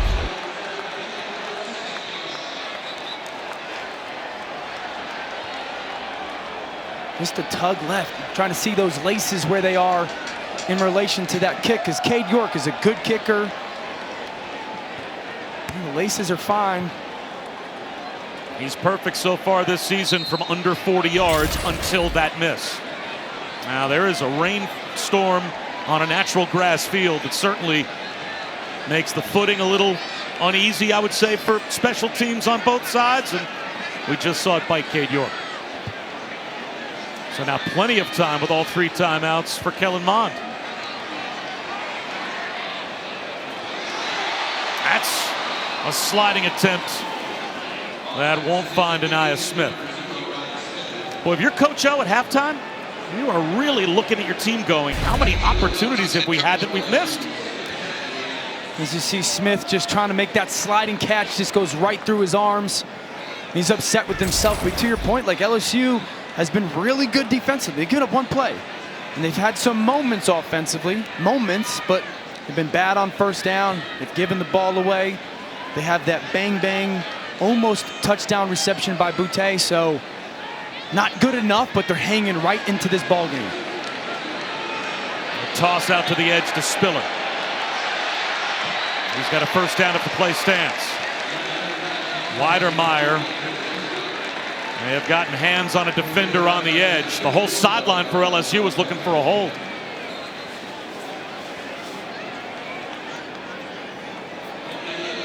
Another example of Isaiah Spiller kind of running that hump. You know, the hump to the edge of the defense, the perimeter, just kind of run that, think of it like a half circle, just trying to get outside of everybody on that defense. Nice block by Weidermeyer, but that speed showed off to get that first down. This is Mon, sees that safety drop down, continuing to change whatever blocking scheme or protection is. He'll run it himself, pick up about 5 yards. Let's check in with Matt.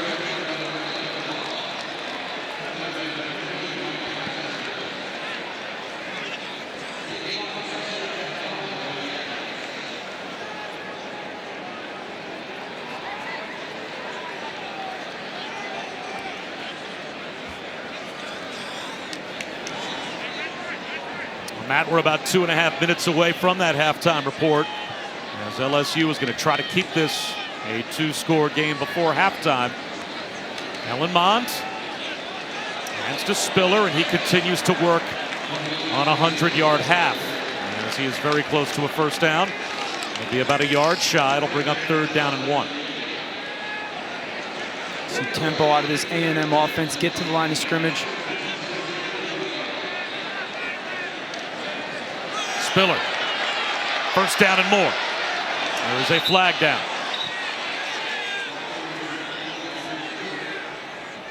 It's a gain of 9 if the play stands. On It the will offense, not. number 0, 10-yard penalty from the previous spot. Repeat 3rd down. It's the right side of the screen, 0 right here. Watch the hold by Smith. He's got a block. Jacoby Stevens, watch the right arm, right there, that tug, right there. Jacoby Stevens stretching out to go make that play. And the thing is, Anai Smith knows it. You saw that hand slap, he's right there. You gotta trust that your back will go make that cut, and once that defender starts to leave, let go.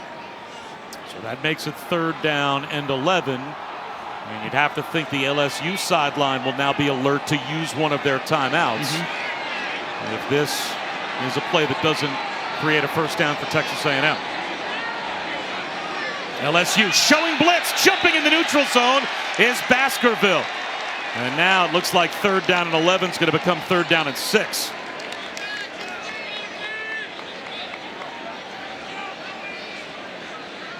Offside, by contact, defense number 43. 5-yard penalty, remains 3rd down. Baskerville definitely listening to Kellen Mond's voice as he's going through that dummy cadence, and that's all Mond's doing. He's trying to get some information. He's focused on the voice inflection rather than the ball. 3rd and 11 goes to 3rd and 6. The number 1 3rd down team in America, Texas A&M, only 1 for 7 on 3rd down here in the first half. And now a false start's going to hand the 5 yards right back to LSU. False start, offense number 55. 5-yard penalty, it remains 3rd down. The sophomore Kenyon Green, just a left guard, anticipating movement once those big boys get going. It's hard to stop 325 pounds from leaning. It's a big 3rd down now for this offense because you're trying to convert and get back into your 2-minute drill. For LSU defensively, you're thinking, we can get off the field here or pop a timeout and we give our offense another opportunity. And now they're going to call a timeout. LSU will, on defense. 2nd timeout of the with half. The clock stopped. This will be a 30-second timeout. So that could really change how these last couple of minutes play out.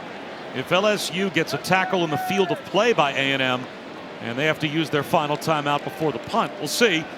Every Saturday morning we get you set. All the college football games are previewed on SEC Nation. Live reports from stadiums around the league. Game breakdowns. The fans will still be a part of the show. SEC Nation presented by Academy Sports and Outdoors. 10 a.m. Eastern on the SEC Network and the ESPN app. Hosted by the hardest working girl in showbiz, right? You spent some time with Rutledge during the week. Rutledge is unbelievable. She never slows down. It certainly looks like a collision course you would think between Florida and Alabama for the SEC title. What a job Alabama did in the Iron Bowl today against Auburn. That was a contest for maybe the first half of the first quarter, and that was about it. It was a beatdown. Mac Jones continues his tear. They've got so many weapons, Devontae Smith and Mechie, and a lot of talent on that offense. And Kentucky, a little early test for Florida, but all of a sudden Kyle Pitts showed up, and that game changed in a hurry. So 3rd down and 11.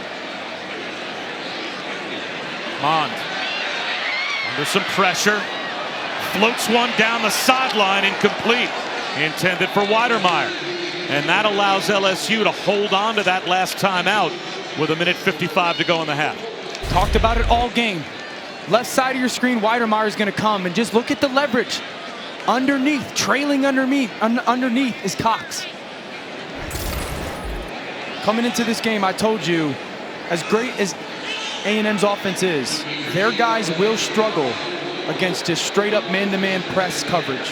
They don't have a lot of guys that can just win. Jimbo's got to do a great job of it, and right now, LSU is winning that battle. Troy Moore, fair catch at the 25-yard line. How about this A&M defense, though? 7 guys up at the line of scrimmage. Who's coming offensive line? We go the wrong way, free rusher. Now TJ Finley gets the ball off, but it's not enough for a first down. Now 6 guys are up. 2 are going to pop out. 1's going to come underneath Hansford. Again, unblocked defender. I play with panic as a quarterback, and those dropping defenders can make that tackle. This is that pressure package that I've mentioned it. It's trying to force offensive linemen to think pre and post snap. They've got to communicate. Everyone's got to be on the same page. The quarterback's got to see it the same way, and it forces you to constantly have answers for what they are doing.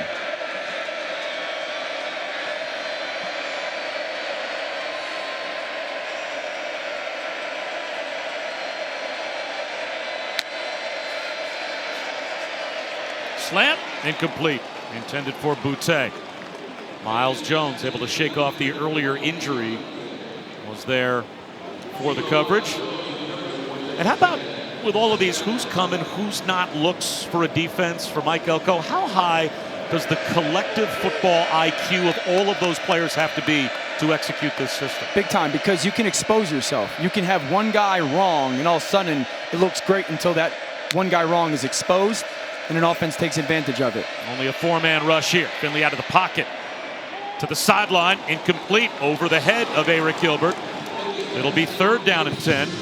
And now the mentality completely flips for Texas A&M. They have 4's 3rd and 10. They have all 3 of their timeouts. Yeah, and I'm imagining Mike Elko's going to go, okay, I'm going to give you one of those pressure looks right now. Maybe only 4 are going to come, and we're going to drop out underneath. We're going to put numbers to Terrace Marshall and Eric Gilbert. We're going to force you to get off the field or force you to make a decision. I'd imagine this ball comes out quickly for TJ Finley.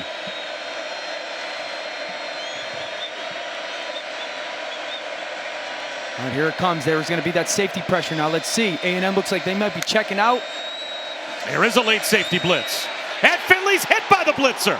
Perfectly executed by Texas A&M. Marshall picks up a loose ball, but that was clearly an incomplete pass. Was that Eric Young that delayed and timed his blitz perfectly?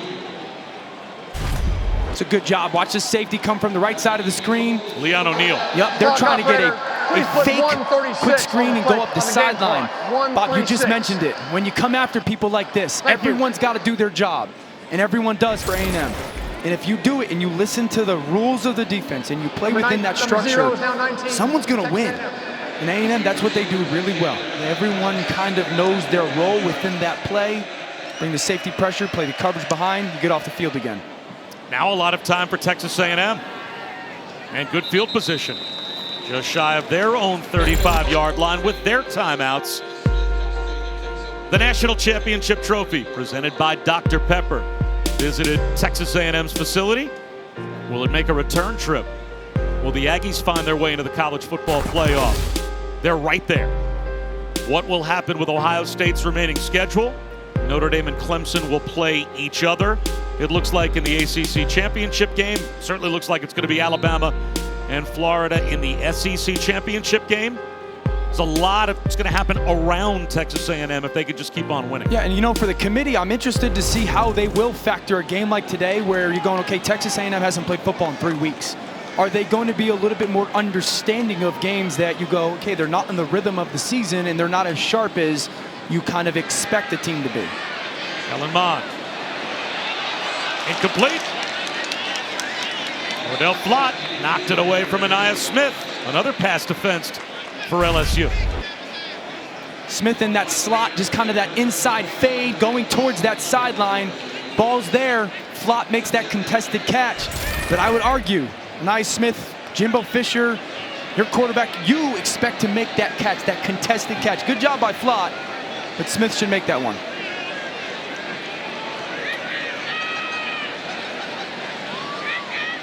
Pressure off the slot. Here comes the blitz. It's picked up. You know, it's one-on-one as a result. And Mond can't make it happen. Again, it's Flott. Again, he's right there with Aniyah Smith. LSU comes after Kellen Mond off the left side of the screen. Great job by the offensive line picking up Kellen Mond. You got to make this throw. Aniyah Smith is going to be out there one-on-one downfield. You got to get that ball somewhere near him to give him the opportunity to make an adjustment on the football. LSU's pass defense coming into tonight 125th in the country. Kellen Mond has thrown for 57 yards Not here in the showing up first right half. now. Yeah, It's a totally opposite type game than we expected from this defense. They've played really well.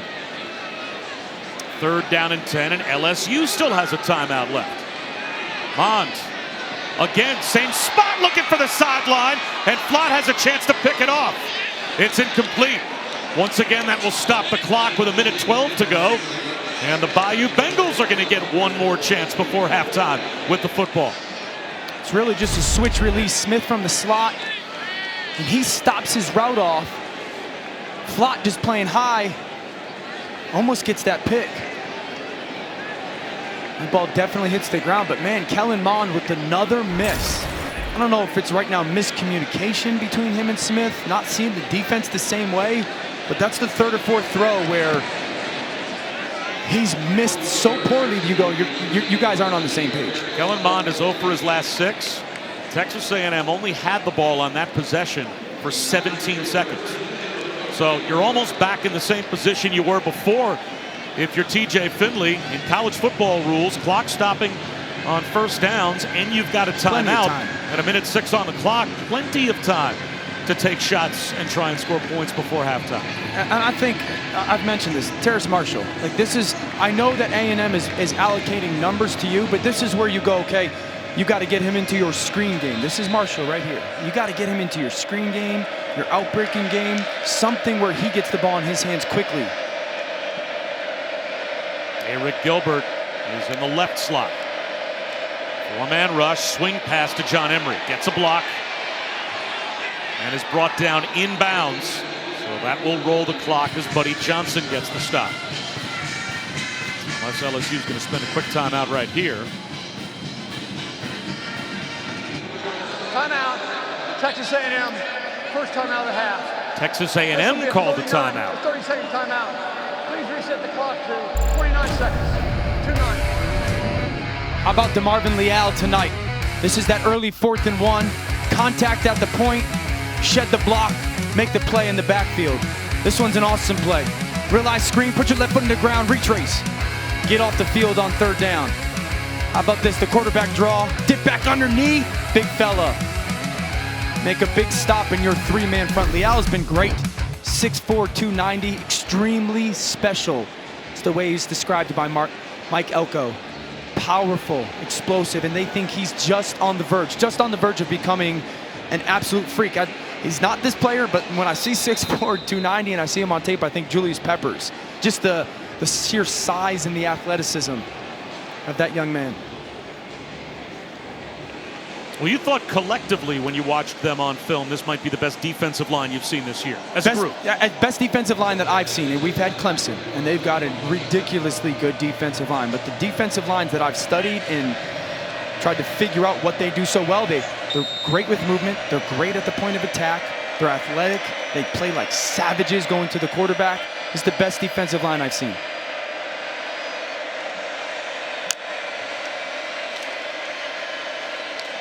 Finley, tipped ball, incomplete. Now it will be 3rd down and 6 for LSU.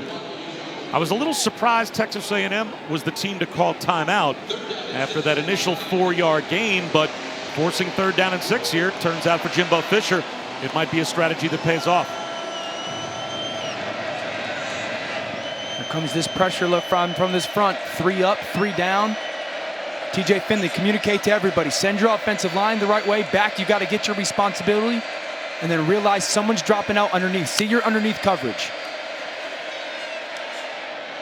He's going to fire one down the sideline, a jump ball, incomplete. Jaray Jenkins was the receiver. And Damani Richardson came over.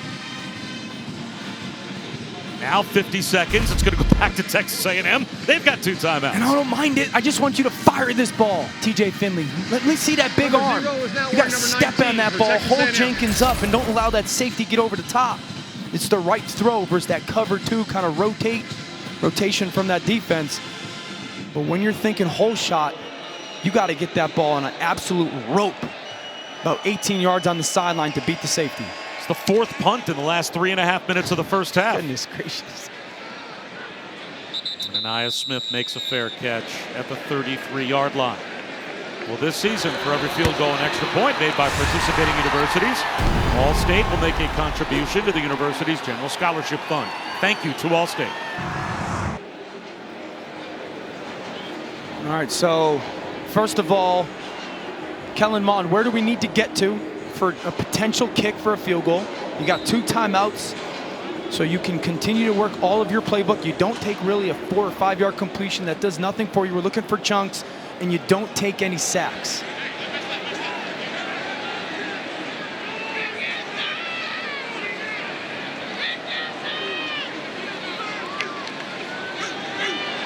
Mond.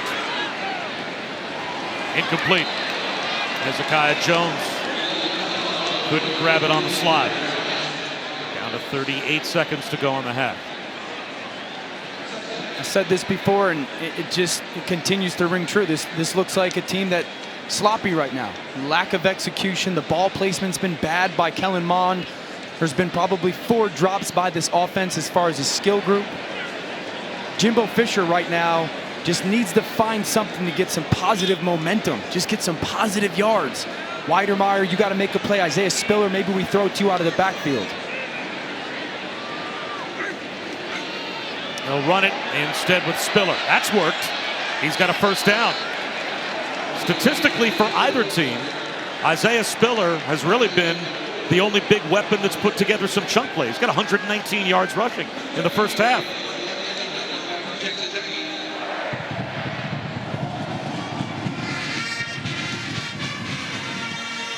Allen's wide open. A 9-yard gain to Jones. And a really good job by Hezekiah Jones. Catching the ball, get out of bounds. There's no reason for you to try to dilly-dally and get an extra yard or 2 now with 24 seconds and 2nd and 1.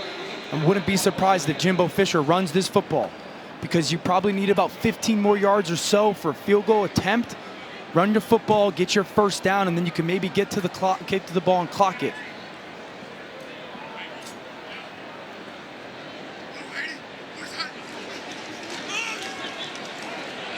Long throw to the sideline. Really good coverage again from Derek Stingley. He was right there with Chase Lane. Yeah, listen, Texas A&M does not have anybody that is going to beat Derek Stingley at the line of scrimmage. So the throw to him is a waste of a play. That's what I would tell Kellen Mond. Right now, we don't have a guy that's good enough to go against Stingley. So let's not look his way. Let's find something else within our progression. So he's Deion Sanders. He's Darrell Revis tonight. It's just that side of the field is eliminated. Whoever he lines up on is out of your progression. He's on Chase Lane again. And they're going to run it with Spiller down to the 38-yard line. Well, timeout. Well, that does pick up a first down, so that stops the clock at least for the moment. Timeout. And they will call the timeout. Second timeout of the half. This will be a 30-second timeout. Well, Derek Stingley, it is certainly in the bloodlines. His father played with the Phillies, and of course his grandfather, a Patriot wide receiver, tragically paralyzed and passed away. But it is an athletic family, to say the least, as we go to Chris Budd. I asked Kellen Mond this week what he thought about going up against Stingley, and he said, I'm not afraid of him. I'm not going to not throw his way. Listen, you don't have to be afraid of him. I get all that. I understand the competitor, but also there's a way to be smart about how you want to play. I played against Revis, and we would go into games and be like, nope, we're not throwing to Revis. Now, we would strategically place guys over to Revis' side that were maybe our third or fourth receiver going, okay, maybe we can get our number one somewhere else. But at some point, you have to go, it's not working tonight. I'm going to stop throwing the ball to his side. You got your full playbook here. You still got a timeout if you're Kellen Mond. Here's Weidermeyer.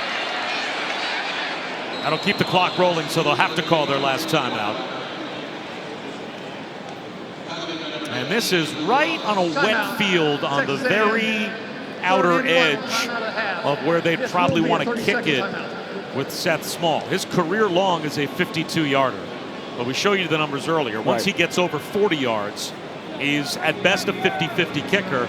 And now you're talking about close to 50 yards on a wet field. I think what you do right now, because it's 2nd and 4, is you're trying to find a way to kill 4 seconds, because you really want the last play of this half to be a kick. You don't want to leave any time. So I'm telling Kellen Mond, catch this snap, kind of look to your right, throw it over your receiver's head, take 4 seconds off, and we'll run our field goal unit on. But you just catch and throw to kill 4 seconds. That was Caden Davis over there warming up. The last thing you want is this ball to get thrown in bounds and that time to wear off. So you see those receivers up at the top? Right here. I'd tell Kellen Mond, just catch the ball, throw it over their heads, take 4 seconds off the clock.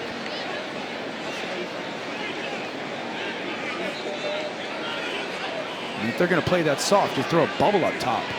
Go get 4 or 5 yards. And then step out of bounds. There it is. Just a few more yards as Weidermeyer steps out. That's well executed by Kellen Mond in this A&M offense. That's as, but the time that they had in the timeouts that they had left, that's as good of a job that you could do at the end of this half to get this field goal attempt. And it will be Small that will try it. I guess they got him just close enough. You saw Caden Davis, the redshirt freshman, over on the sideline warming up, but this will be Seth Small, who missed earlier in the half. And now 5 more yards heading Texas A&M's way. Let's see. Did LSU jump or were they drawn off?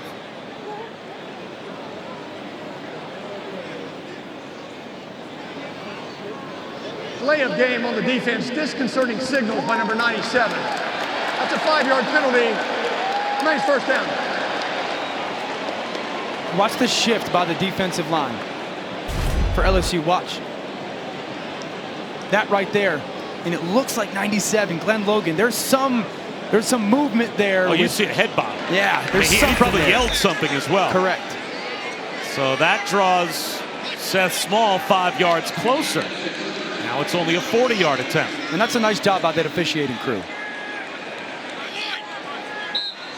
We've seen that disconcerting signal call made almost like every other week. Yeah. Obviously not that many fans. It's a lot easier to hear a fake signal. And this time Seth Small puts it right down the middle. And Texas A&M ends the first half with 3 more. They've got a 13-0 lead. When we head to the second half, LSU will start the second half with the football. We'll send it to the studio. Matt Barry, Jesse Palmer, Joey Galloway. They've got the halftime report. Welcome back to ESPN College Football Primetime, presented by PlayStation 5. This is the SEC on ESPN. Set for the start of the third quarter. Rainy Kyle Field, 13-0. Texas A&M over LSU. Bob Shoes and Dan Orlovsky. Chris Budden bringing you Saturday night college football from the SEC and College Station. Look, the big story coming into this game was an incredibly efficient offense, number 5 in America, going up against a defense that this year at times couldn't stop a nosebleed.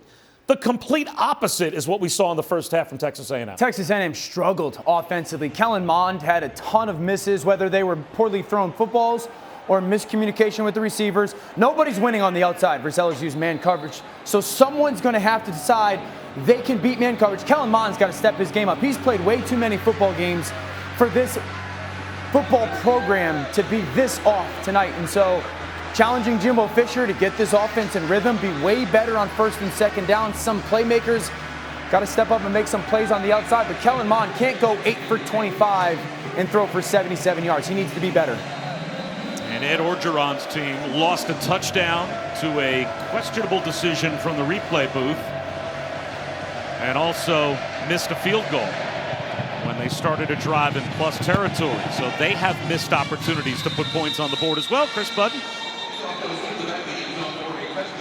Jimbo Fisher not afraid to put some of that responsibility on Kellen Mond. He told me at halftime he needs to be better at picking up coverages.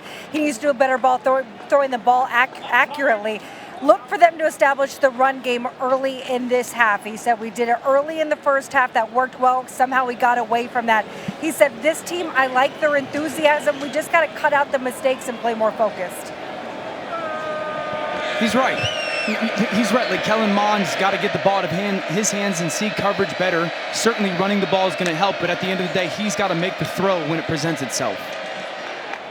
Ty Davis-Price dances up the middle for about 3 as we check our first half stats, brought to you by PlayStation 5. And they're not pretty.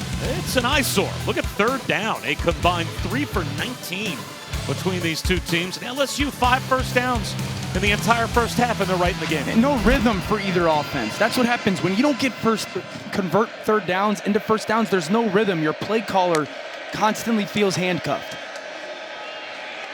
A tackle for loss behind the line as Aaron Hansford came through, helped out by Jaden Peavy, and Ty Davis-Price goes down 2 yards behind the line of scrimmage. Now it's third down and 9. And that's Tyree Johnson.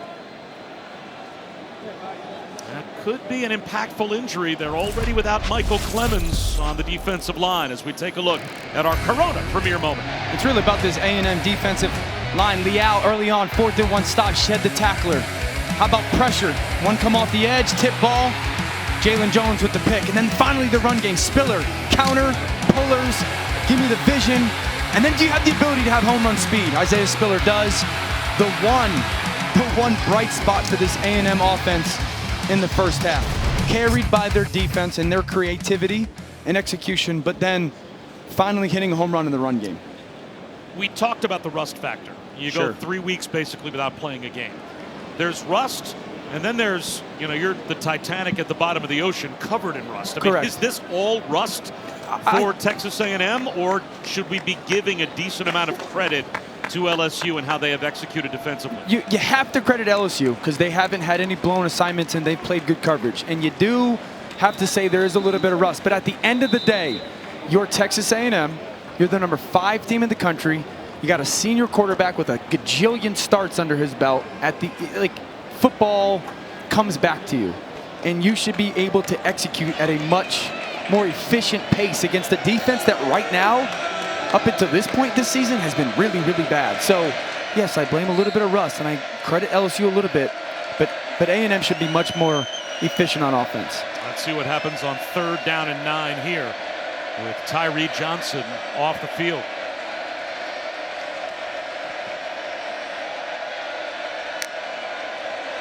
Here comes the blitz from the edge again. It's a free runner at Finley, and he throws it out of bounds. Jeray Jenkins was the nearest receiver there. Another untouched blitzer right on top of TJ Finley. Watch the left side of the offensive line. 2 guys blocking one. A free rusher gets home to Finley. Look at the offensive line, that full slide. You can't full slide against these protections or these blitz packages. You've got to give people defenders and have them track defenders. You full slide your offensive line, you create gaps. That's exactly what A&M's going to expose, and it happens again. That's the story right now. The third down pressure package from the Aggie defense. Levon Rosenberg punt, takes a sideways hop out of bounds. Good field position for Kellen Mond at his own 39-yard line with a 13-point lead. 8 of 25 for 77 yards in the first half. This has to be very unpleasant deja vu from how he played last season against LSU.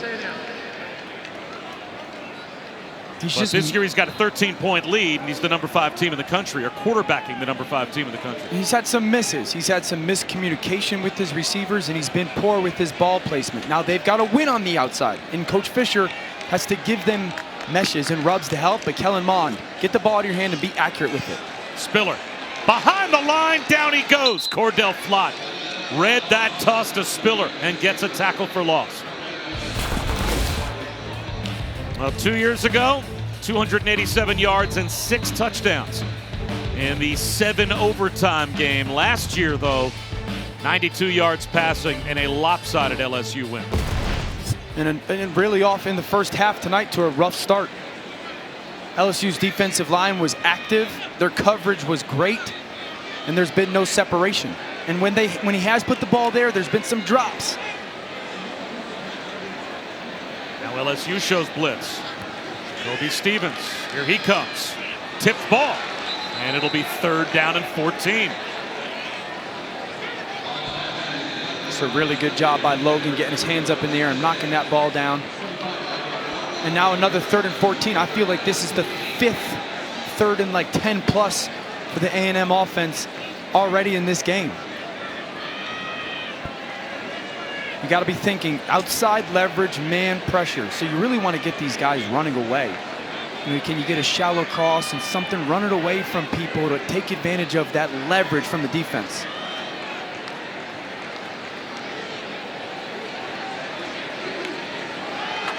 Four-man rush, on well protected, dropped ball. Chase Lane had to go down to try and scoop up below throw, but that looked very catchable. You get the outside leverage man, Weidermeyer crosses. You come with number 3 in your progression. That in-breaking route, exactly what you want. Listen, that ball's a little low, but Lane's got to go down and make that catch. I know he's a redshirt freshman, but this offense is going to need somebody. Needs somebody on the outside to make a play. Kellen Mond goes to the right spot. You got to make the catch.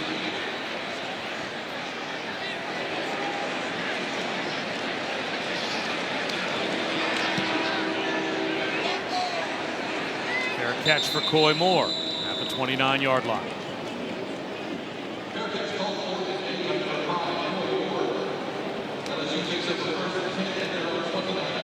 This year, Christmas might be extra uncomfy.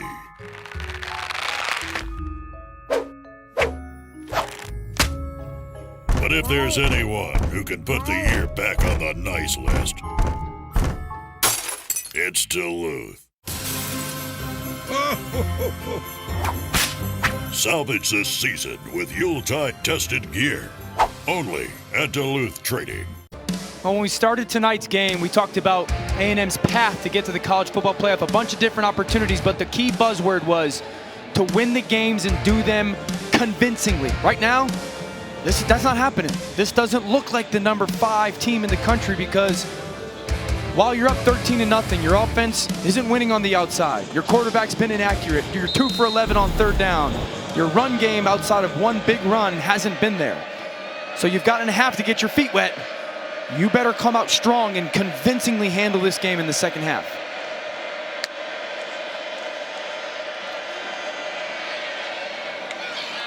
On the run, Jaray Jenkins, a 1st down and more. It gets thrown down out of bounds by Damani Richardson. Good play action pass. Watch the safety drop down. O'Neal, he gets that play fake bite. Ball comes out on time for Finley with the crosser. I come right back to something like that. Keep this A&M defense on edge. Play action, protect your quarterback. Get crossers so it's a full progression read for the young man. That one was good for 26. Again, a 4-man rush. There's an easy check down by Davis-Price. He loses his footing, though. So it's a gain of a couple. Listen, I know what TJ Finley's doing. He realizes Davis-Price is getting close to that boundary, so he's purposely throwing it onto his back shoulder. Just take a little bit off that football.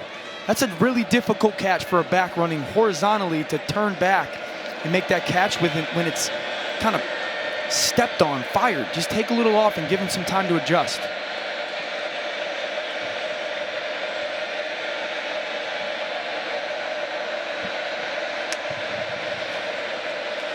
Blitz off the edge. And that's incomplete. In and out of the hands of Eric Gilbert. But again, TJ Finley does a really good job to make not taking this sack look awfully easy. Pressure off the edge again. TJ Finley stares down at it, gets the ball out of his hand. I don't know if he realized that pressure guy's coming. It's almost like you didn't even see him. It's almost like he doesn't even see Devin Morris coming off the edge. And I always say this, like, you got to have a plan at the line of scrimmage for the quarterbacks. Have a plan. Know what your problem is. Here's my protection. If that dude comes, that ball needs to get out of my hand to this guy. And that needs to take a step forward for TJ Finley right now. 3rd down and 7. Again, A&M shows pressure. They will rush 4. Again, they get a free runner. And that almost is an interception as Leon O'Neal on the dive was attempting to come up with that errant Finley throw. Again, forced off timing by the pressure. All right, look at this mug. Look at this linebacker right here. He's mugged up here. This guard is going to step down and then have to get out. He's confused. The linebacker's going to pop out. Buddy Johnson pops out. Guard steps down, and he's just 1 step slow. That allows Andre White to get home. That's why that simulated pressure, that responsibility challenging of that offensive line. Get that guard to step down. He's a second late, free runner. Ron Rosenberg to a fair catch by Anaya Smith at the 7-yard line. LSU at least flips the field. At Paladoga got inspired by Popeye's Wicked Shrimp, and it rocks. Wicked shrimp at Popeyes, golden and fried, crispy inside. Get Popeye's new Wicked Shrimp with a biscuit and a side for just $5. Love that chicken from Popeyes. ESPN College Football, presented by PlayStation 5, is brought to you by Cars.com. Everybody can score this weekend. Find your perfect car match online. And Samsung QLED TV, the official TV of ESPN College Football. Slightly different game tonight than we had a couple of years ago. 74-72, Texas A&M over LSU in the 7 overtime game. That's a game that basically changed the rules of college football. Now after 5 overtimes, it's just a back and forth shootout of 2-point plays because they just didn't want a game like this to ever happen again with players completely worn out on both sides. They feared injury. Yeah, safety quite thing, frankly. Right? Sure. I don't think we're going to get to 142 points combined tonight. With 11 and a half minutes to go in the 3rd quarter. Mon back to work from his own 8-yard line. Spiller cuts it back and gets tripped up right near the line of scrimmage. The ball pops out. They'll say he was down. Ojolari jumped on the loose ball. Another tackle for Cordell Flott. Flott has had an outstanding game. The wrap, yeah, and that right elbow, once that hits the ground, that ball pops out. But Cordell Flott has shown up. This is a big-time tackle now. Kind of that wrap and roll. Try to wrap that ankle and then turn the roll to somehow trip up that tailback. The previous play is under review. Well, they're going to review it because there was clear recovery by Ojolari. So they can review this to confirm that the ground caused the fumble by Spiller. It certainly seemed to. Look at his right. That's when his right elbow goes down. That's when that ball pops out. That's not a fumble.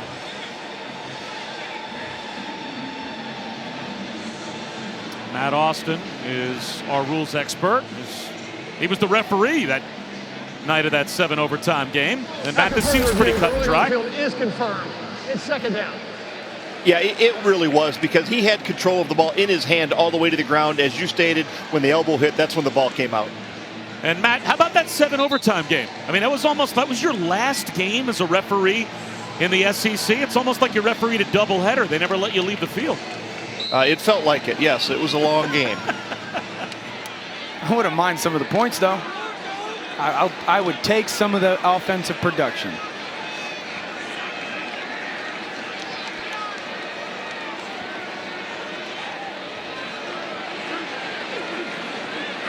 Jet sweep action, and Mond off his back foot dumps it down to Spiller. Cuts it back to the 15, and he's got a 1st down. Nice play in the open field by Isaiah Spiller. And Chris Budden, what has to happen to energize this Texas A&M offense? They just seem flat. Well, all the A&M players that I talked to this week said they feed off Kellen Mond's confidence. He's not a vocal guy. They just kind of feed off him. Well, watching him on the sidelines, he has his head down. He's not talking to anyone. So even that kind of energy is feeding over to the rest of this group.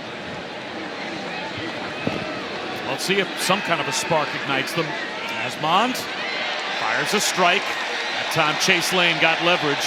Picked up 12, Dan, and picked up the first down.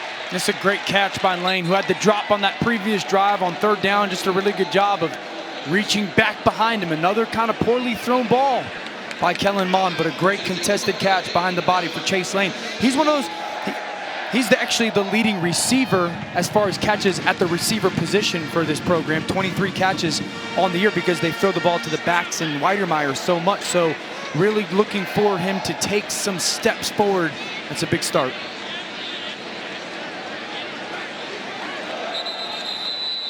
Penalty markers down at the snap. False start on the offense, number 54. 5-yard penalty. It remains first down. So it will be 1st and 15. You know, Dan, in your playing days, yeah, did you ever have a game like Kellen Mond's having, sure, where you just couldn't get it on track? And what does a quarterback do to try and flip the switch? Because at some point you have to for your team to score some points. Yeah, I mean, I was a 5th-round pick. I had plenty of games like this. So I'm talking about UConn. At the end of the day, you know, you gotta have a very short memory. You gotta have the ability to move on.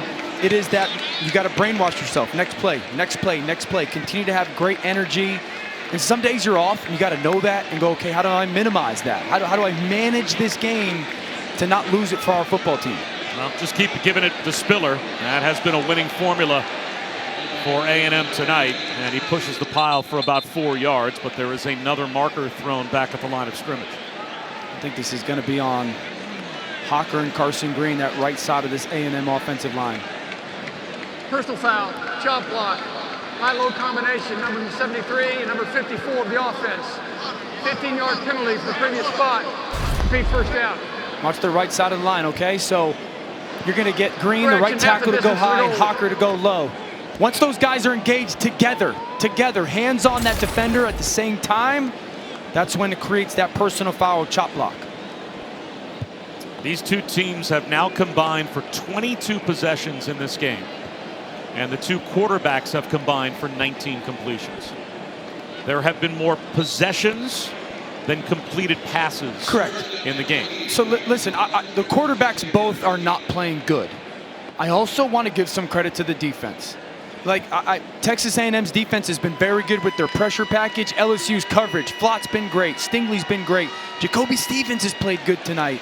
So their coverage, their plan, Jabril Cox has been good, has been really good. 1st and 28, and it's going to be 2nd down and even longer. Ali Gay in the backfield to bring down Spiller. That's a loss of 4 more. It'll be 2nd and 32. And when you are struggling to throw the football, defenses are going to go, okay, especially when you got rain like this. And it's picked back up. Correct. Defenses are going to go, okay, now we're going to bring another body, a second body down near the football. We're going to dare your guys on the outside to try to beat us, commit to stopping the run because we don't think you're good enough and we think the weather is going to play its part. Right now, LSU defensively lining up in press man coverage. One safety in the middle of the field. Nowhere to go for Spiller. And Chris Budden, you said at halftime the rain had kind of slowed down to just a drizzle, but it certainly looks like the rain is much more of a factor now. It seems to have intensified. Yeah, it's been kind of hard to predict throughout the game because it will rain hard and then let up. But what's happening right now is pretty significant downfall. It's the hardest that it's been all night.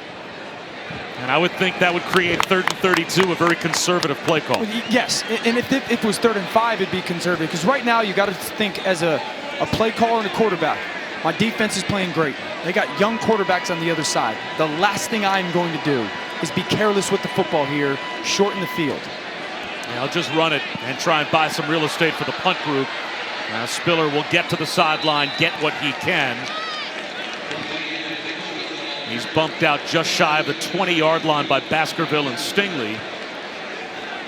So picked up about 10, and that will give Constantino just a little more room to kick it away. But everyone on your football team needs to have this mindset. Your long snapper better have this mindset. Your punter, secure that catch. This is where you got to really have finite focus. Catch the ball, squeeze it, 2 hands.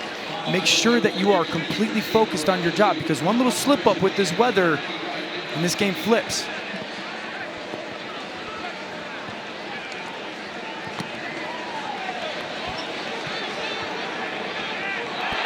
That ball may have hit a Bayou Bengal, and it is recovered by Texas A&M.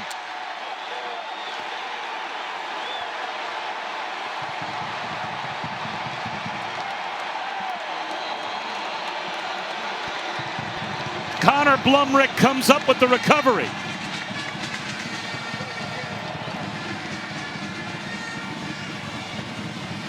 So Dan, just when you were making the point that who knows what could happen, some type of a special teams error could change the game, it may have just happened. Watch number 2. McLaughlin right there. Yep. Hit the inside of his right leg. Correct. And look at the returner, Moore. Corey Moore's pointing. Ball, ball, ball. And it just clips McLaughlin's. Watch his left. Just looks like off that left leg. So a gift for A&M as they've got it at the LSU 33-yard line. Kellen Mond looking downtown. Instead goes back shoulder to the sideline, and it's dropped by Spiller. He gets Spiller on a wheel route designed out of the backfield, one-on-one with the linebacker. It's a good job by Mond getting that ball off. Nice adjustment by Spiller, and you see the frustration on his end as well. Focus on that football. This is where leadership will show up. Remind these guys in the huddle. Everyone lock in, lock in. Hey guys, make sure you're looking in. All those little things from Kellen Mond. Secure the football, cross, carry it, 2 hands. That's gonna show itself in the next 20 minutes of this football game. Mond loses a yard. Jaquelin Roy, part of the group there for LSU. 3rd down and 11. Boy, talk about dealing with sudden change and dealing with it well. The LSU defense now has a chance to get a stop after special teams costs them a giveaway. And you're in between that, okay, field goal range, 4-down territory. If you're Kellen Mond, you're probably going to get that single high safety, drop down crossers. You got to think crossers, running away from leverage.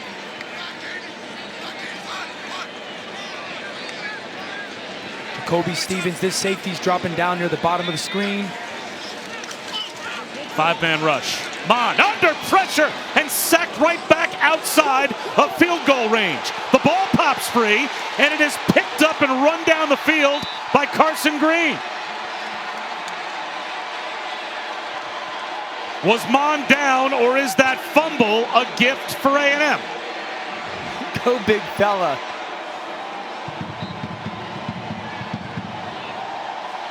Every offensive lineman's dream. Watch Carson Green. So Kellen Mond is going to fumble this football. Watch the looper. By his teammate and legally advanced. That ball looks like it pops out.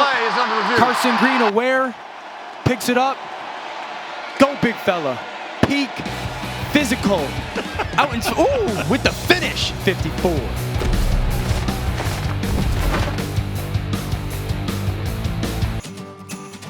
Oh, look what you found. Casper's Black Friday sale is here with our best deal ever. Up to 30% off for a limited time. So you can make your bedroom magical and wrap up a little comfort for everyone on your list. A plush and cooling mattress and pillows. Silky soft sateen sheets. Even our glow light for better sleep. All on sale now with our biggest offer of the year. Shop the Black Friday sale for up to 30% off at Casper.com. Bob Wischusen, Dan Orlovsky, Chris Budden back at Kyle Field. And Dan, remember that fun you had calling that scoop by Carson Green and the big fella running down the field and the offensive lineman picks up a 1st down? Yeah, Kellen Mond was down. Yeah, you can't take it away though. You can. We actually kind of just did. Me and Carson still had that moment. That was a moment, fleeting as it were. He's going to Kellen Mond ruled down by replay while we were away. So the sack makes it 4th and 19. And now Constantino Now to punt again. And spins it down inside the 10-yard line. Well, again, the initial college football playoff rankings were released this past Tuesday, and Texas A&M debuts at number 5. So much can happen, and so much certainly will happen with Notre Dame and Clemson playing against each other. Who knows what happens with the rest of Ohio State's season? Florida and Alabama, you would expect, would meet in the SEC championship game. The one thing we knew Texas A&M really needed to control for their own destiny was to win and win convincingly. As Finley goes back to work from his own 9-yard line. Play action for Finley, and he's going downtown. And that's incomplete. And Dan, you mentioned it earlier. So far, this game doesn't check the convincingly box for Texas A&M. Not at all. I mean, I mentioned it being a primetime window against the defending national champion that has struggled this season. And this was your opportunity because this team, LSU, is going to play the #1 team in the country next week in Alabama. So this was a great opportunity for you guys as a program to come out and say, we're worthy of that 5th ranking. You know what? We're actually going to be better than that. We need to be in the top 4. And right now, they're hanging on because of the play of this defense. And they're not showing to be a top 5 team. Another blitz. Wobbly throw, and it's intercepted by Buddy Johnson. He's at the goal line, and he's in. A pick 6 for Texas A&M.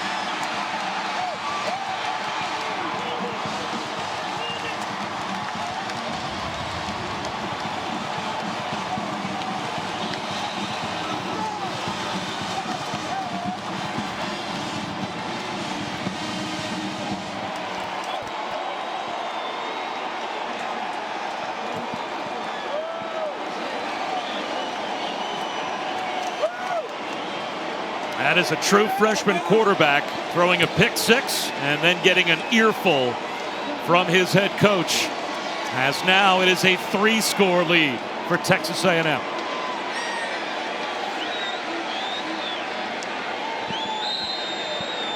The A&M defense, the heart and soul of this team, shows up again. Again, you could certainly get into your quarterback if you're Coach O. But how many different ways can this pass rush affect the quarterback? That's a great pressure rush. Watch as a change blitz. They're going to blitz off this side, and then they're going to drop Tyree Johnson. Now watch TJ Finley. He thinks the back's going to be uncovered. Nope, Tyree Johnson, freeze it. Drops out underneath there, so now he's going to come to number 2, and here's Buddy Johnson hanging out in the middle field, playing with vision on the quarterback. You get pressure, that ball floats a little bit, pick. That's a great job by everyone on this Aggie defense. You blitz off one side, you drop off the other side. Look it, Finley wants the back, it's not there. Hansford with great effort, and Buddy Johnson. I called him an offensive skill player before. Playing with vision and space, great hands and the ability to finish. It's an outstanding job by Mike Elko's defense. Look at TJ Finley peeking. Nope, it's not there. Great effort by Hansford. They bump Marshall off. And then just an outstanding effort play by Buddy Johnson.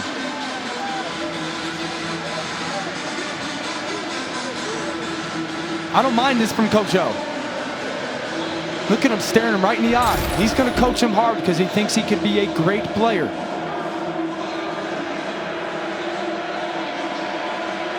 How much of that is just the pass rush affecting the quarterback, and how much of that is in that split second when the pass rush is at your knees, a bad decision by the quarterback? Panic. Every time you force a quarterback to play in panic, you're going to create bad decision making by them, and it's a little bit of a young player, and it's a little bit, I mentioned it, this defense plays like savages going to the quarterback. Now they do it disciplined, and that's why you create those pick 6s. Butte brought it to the 20-yard line, but there's a penalty marker back at the 10. And I wrote this in my notes for A&M's defense. They make quarterbacks play unsettled. Block in the back, receiving team, half the distance to goal, first down. And what happens is Mike Elko, he brings the pressure early, right? Like early in that game, that first 3rd down, we saw one of those crazy exotic pressures, and they got to TJ Finley. Now all you think about as a quarterback in those situations is, where's it coming from?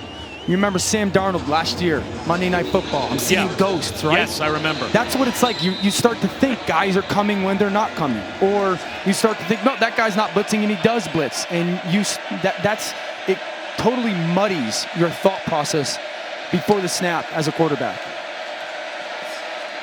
Draw play. John Emery stutter steps to the sideline and leaps for a first down. There is a flag down. Let's go back to the interception again. Well, again, TJ Finley thinks he's got his back there. He's not. He's getting a dropper in coverage, and then you got bodies with vision on the quarterback. That's why it's called the change pressure.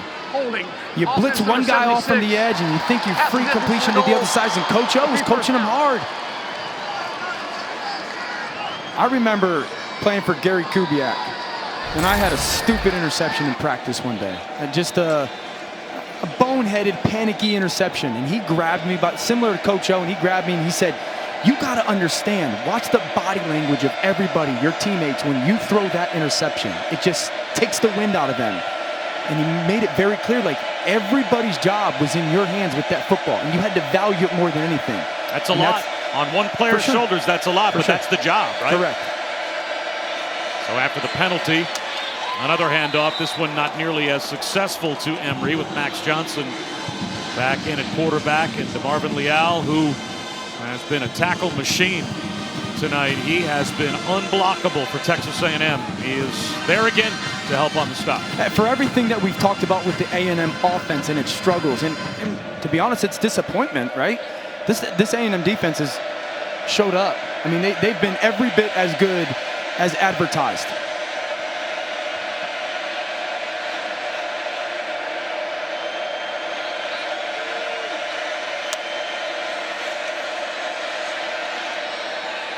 Max Johnson on time for a first down to Terrace Marshall. Well, if you would have told me coming into this game that the defining characteristic of this game was going to be the blitz packages for Texas A&M and LSU's inability to block it, I think I would have been surprised. I would have thought that this would have been more A&M against a porous defense, putting a lot of points on the board.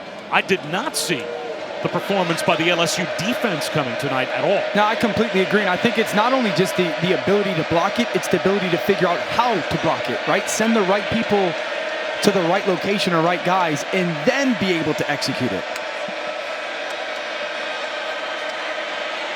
Johnson out of the pocket. Gets to the sideline and gets back near the line of scrimmage. Run out by Buddy Johnson. It's been a porous defense this year for LSU.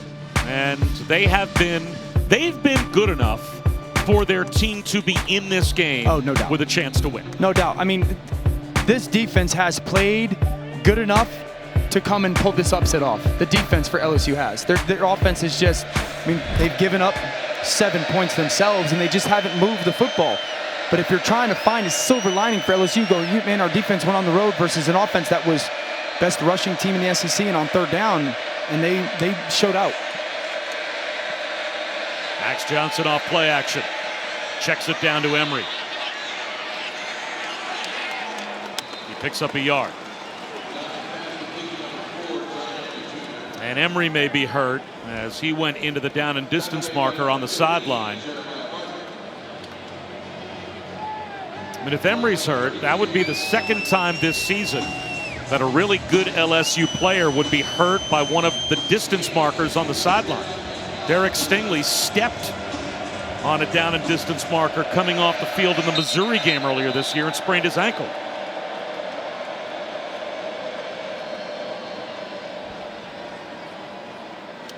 And it looks like they're going to stop play for a moment.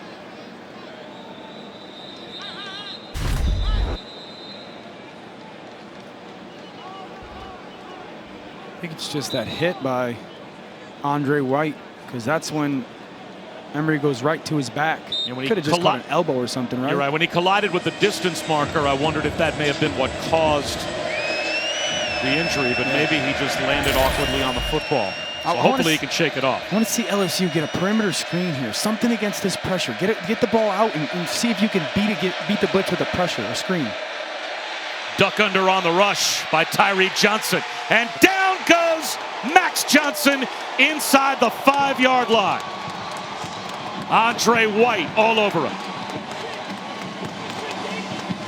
This looks like Dwight Freeney or something. Like, watch Tyree Johnson here, and look at the bend.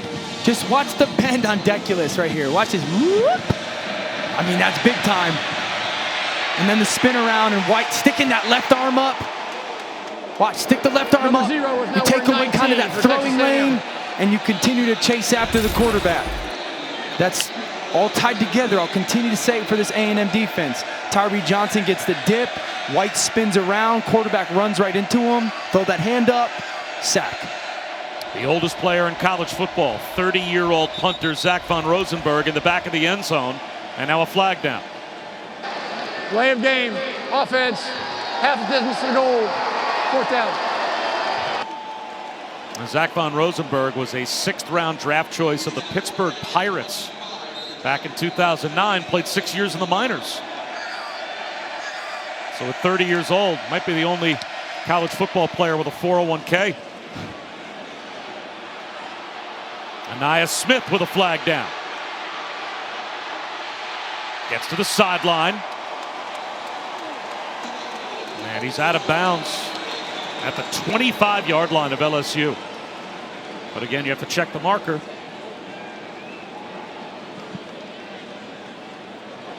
During the kick, holding, receiving team number 24. 10-yard penalty from the end of the kick. 1st down. So that will back up A&M just a bit. They'll still have great field position. And Tuesday at 7 Eastern on ESPN and the ESPN app, the exclusive reveal of the next college football playoff top 25 rankings. Reese Davis and the guys will break it down from top to bottom. They'll have reactions from coaches around college football and a live interview with committee chairman Gary Barta. Even Von Rosenberg shaken up on that last play, and with the penalty. Number 19 is now wearing 0 for Texas A&M. They change Anais Smith's jersey back. Even with the penalty, Texas A&M will start at their own 44-yard line.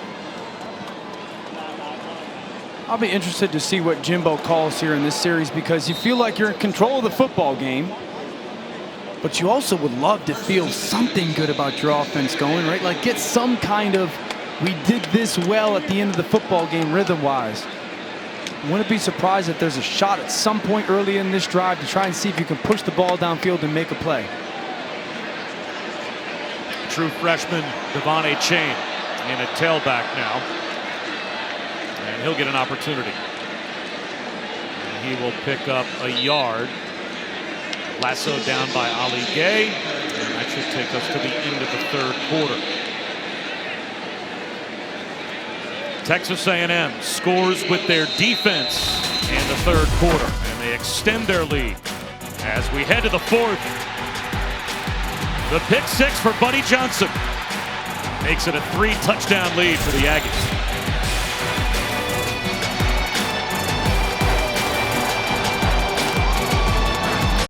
This year, Christmas might be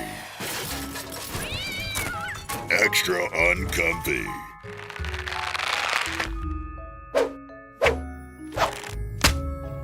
But if there's anyone who can put the year back on the nice list, it's Duluth. Salvage this season with Yuletide tested gear. Only at Duluth Trading. Back to ESPN College Football Primetime, presented by PlayStation 5 and the SEC on ESPN. 20-0 A&M. As they take that lead to the 4th quarter, Bob Wischusen, Dan Orlovsky, Chris Budden. Boy, do we need all of the fans back in college football, no right? doubt. There's nothing like the scene at Kyle Field under the lights. It's just one of the best places you could possibly be. As Kellen Mond throws one underneath to Weidermeyer. The 3 big stadiums in the Big Ten, Penn State, Ohio State, Michigan. The only 3 stadiums in college football that are bigger than this one. And when it is filled to the brim, like it always is, that 12th man, they are a factor. They are a difference maker. I did a game there 2 years ago, I think A&M, UAB. That was my first time there, and the environment was awesome. I would imagine tonight it would have been absolutely rocking. Here comes a blitz. Kellen Mond underthrows a wide open Hezekiah Jones. And it will be 4th down. That ball doesn't get tipped. I mean, it's a great play call. You get bunch, you get man coverage, and you get the pass off. The ball's not tipped. It's just a poor throw by Kellen Mond. His body's in alignment to make the throw, and it just misses it. This is the 9th punt of the night for the team that's winning 20-0. That's rare. You don't usually have a team score that or struggle that much offensively and have a 3-touchdown lead. So it will be the 14-yard line for LSU. Now again, we talked about the most likely path to the college football playoff. Of course, there could be a completely unforeseen upset of a Notre Dame or Alabama, Ohio State, whatever happens with their season, who knows. But we're thinking this is the best chance that A&M has. They win convincingly. Alabama, Notre Dame, and Ohio State win their leagues. And if Notre Dame beats Clemson for a second time, it would knock Clemson out, and A&M would get it. Yeah, listen, I want to be fair to Texas A&M tonight. Like, the defense has been convincing. You know, the defense has shown that they're a championship caliber defense. It's just this offense has been so unprepared, they haven't executed, they haven't done anything well tonight. Quarterback draw for Max Johnson looks to be good enough for a 1st down. And think of the Alabama's scoring at will. Notre Dame's been awesome on offense this year. Clemson's finally back playing and has been great. You know, Ohio State doesn't get to play, but we think and have pretty good confidence that their offense is explosive. Florida, who beat or Texas A&M beat a couple weeks ago, we know they're explosive on offense, and it hasn't happened for A&M, and I don't think it's going to get much better on the outside, because here's the thing with tonight's football game. Defensive coaches are going to watch this tape. Auburn's going to watch this tape. Tennessee's going to watch this tape. You know what? Let's play some man coverage on the outside, and let's try to minimize the run, and let's see if these receivers can win and Kellen Mond can be accurate with the football, because LSU's played man and they have dominated. Max Johnson avoids the rush again of Tyree Johnson. Incomplete, wide open was Terrace Marshall. And they just could not connect. And this one's on Terrace Marshall. Great job by Max Johnson. Marshall doing a really good job finding that soft spot in the zone. He sees it the same way as Max Johnson. Just kind of mistimes his jump. Ball a little bit behind him. Unable to come down with it. It really just hasn't really been a part of this game. They haven't gotten the ball to him. They really haven't featured him tonight. You know, Texas A&M's putting numbers over to him. They're allocating people to try and take him away. Another sack. Just a 4-man rush, and Bobby Brown got home.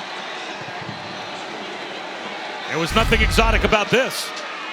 Just watch 5 in the middle of your screen. Push, push, push. And then Max Johnson really runs right into him. But that's just that. I'm going to take 2 big fellas on 330 pounds and just drive you back into the quarterback. My goodness. I mean, there have been plenty of times we've seen TJ Finley and Max Johnson under heat because of an exotic pressure, a free runner coming, miscommunication. That was just, I'm bigger and stronger than you guys are, and here I come. No doubt. 3rd and 16. Johnson, underthrown, should have been intercepted. Right through the hands of Jalen Jones. Jalen Jones doing a really good job of just playing this cover 2 technique. Trail under the receiver. Max Johnson thinks I'm going to try this whole shot, that in-between corner and safety ball at about 18 yards. Carper over the top. Jalen Jones underneath. That's a really difficult throw, Max Johnson. Your dad obviously knows that. From that hash all the way to the field, you have to absolutely rip that football. LSU's 10th punt. And Anaya Smith makes a fair catch.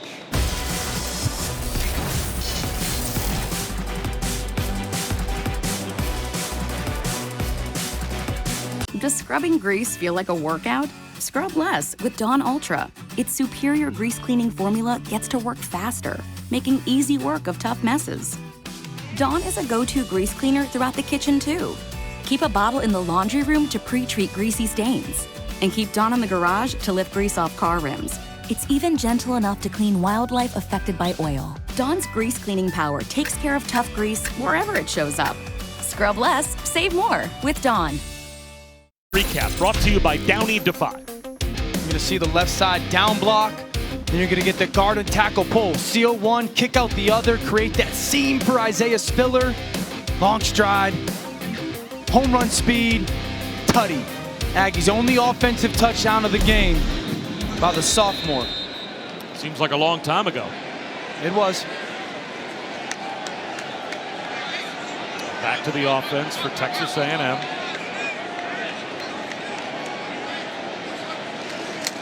back to the air for Kellen Mond. He wants a deep shot. Flags out. Anaya Smith draws the penalty marker against Cordell Flott.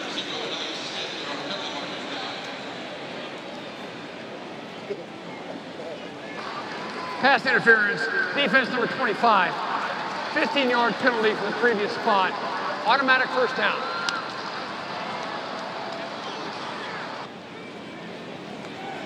There's that play action shot from this A&M offense. They're trying to get Anaya Smith and just watch him and Flott fight for the football. Just don't see that. You can't throw that, but then not throw the one on Weidermeyer in the red zone earlier. That's my thing. Both Flott and Smith are, it's their ball. It's equal right to the football. And I don't see enough there to create that PI call. Mond steps up in the pocket. He'll take off and run. And he'll get 9. You know, it hasn't really shown up tonight. Kellen Mond is 11 of 32. But watching the tape, you seem to enjoy watching the tape of this Texas A&M offense, or any offense that Jimbo Smith is in charge of, I would say, or Jimbo Fisher, pardon me, as much as maybe any coach that we spend time watching. Oh, no doubt. I think there's 3 kinds of coaches. There's coaches that watch tape and they say, oh, this play worked, and we're going to call it no matter if it's really the desired defense.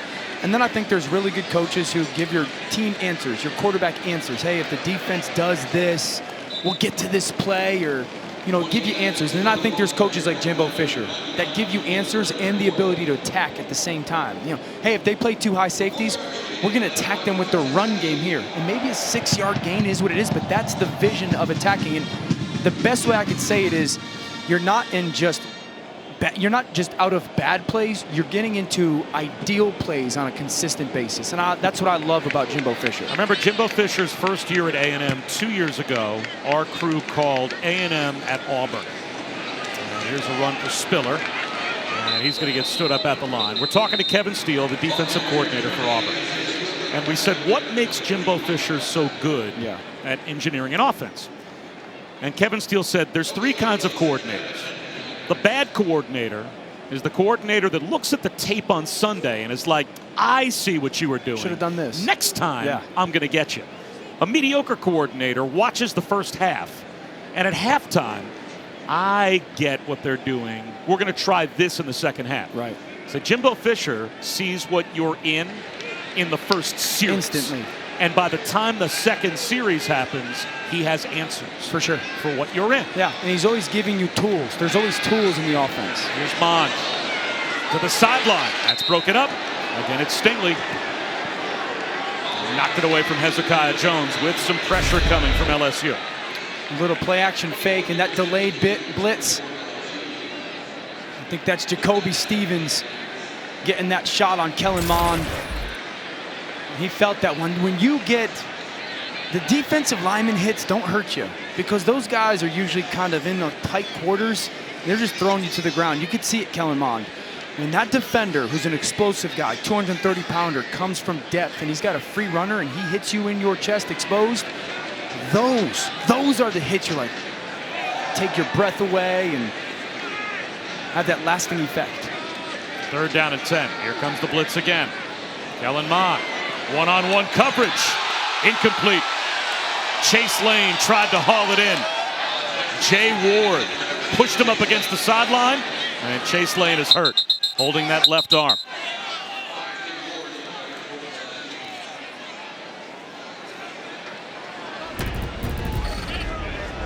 When the blitz comes, you know you've got one-on-one. And almost a spectacular one-handed catch by Lane, but he paid the price.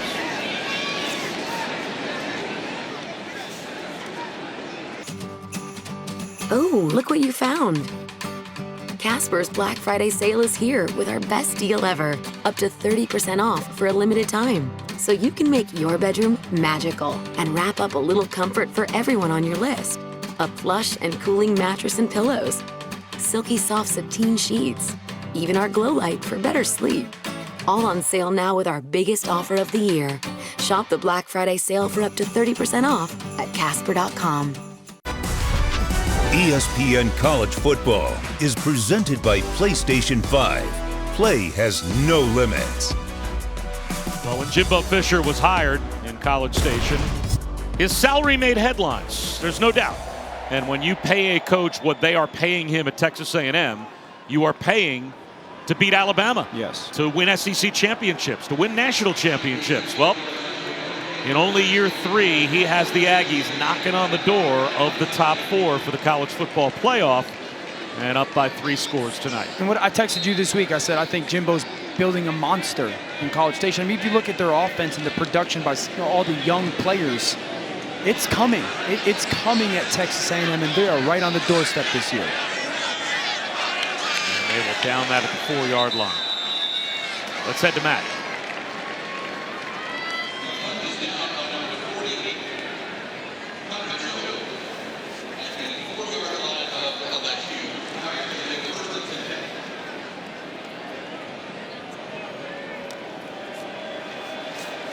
All right, Matt, thanks very much. And Dan, to your point, you're right. 90% of their rushing yards, 95% of the receiving yards and touchdowns have been scored by freshmen and sophomores offensively for Texas A&M. Yeah, so, I mean, those are his guys. Correct. A lot of young talent. And I also think the player development that has gone on at Texas A&M. Johnson to Marshall. Out to the 8-yard line. We talked about some of the offensive linemen tonight. We talked about some of the defensive linemen. 3 years ago, those guys were sophomores, and we've seen them elevate their game. So we talk about recruiting all the time. Jimbo Fisher is one of the great recruiters in college football. But also, I think we're seeing some of the player development at Texas A&M start to show up, and that's why these lines of scrimmage have really been dominated so far this season for Texas A&M. Bobbled ball. Out to the 10-yard line goes Davis Price. Well, Jimbo Fisher, made his bones really as the offensive coordinator under Nick Saban and Les Miles at LSU. And, of course, he was under Bobby Bowden at Florida State. Wins a national championship at Florida State. But, how hard is it to go from the ACC world and recruiting Florida and the Southeast to now the SEC world, but being in the heart of Texas and having to recruit Texas? All those connections that you've made, as that ball can't find its way to Eric Gilbert. But now you have to shift your whole, recruiting, radius to as much of a football hotbed as there is in America. Texas, but a completely different place. I think that helps that it's in Texas. That there's so much talent there. He also mentioned this 2 years ago when we had them, that he had that Delta was going to start bringing direct flights from Atlanta into College Station, and he was raving about how big it was going to be impactful with recruiting, with families. He set that up in the Southeast. Yeah, I think Delta hooked him up a little bit. Totally convinced. That's the Jimbo Fisher charter. Anais Smith with a flag down. Weaves his way to midfield. You know who Texas A&M reminds me of right now? Georgia last year. Great defense, really good run game. Quarterback that's probably better than maybe the production that he's going to have, because the skill players just aren't up to speed yet. But wide receivers that can be guarded. Yeah, that's that. Will that hold? If there's a weakness. Correct. Will that be the flaw of the football team when it comes to your ability to play in the playoff or, win a conference championship? You got a championship defense, a big-time back, a quarterback that's got 1,000 starts. But do you have the skill players on the outside to consistently win? During the kick, there were 2 fouls, both on the receiving team. Both were holding fouls, number 22 and number 11. The foul against number 11 will be declined. The foul against number 22 will be accepted. 10 yards from the end of the kick. It's first down. Texas A&M football. We come back.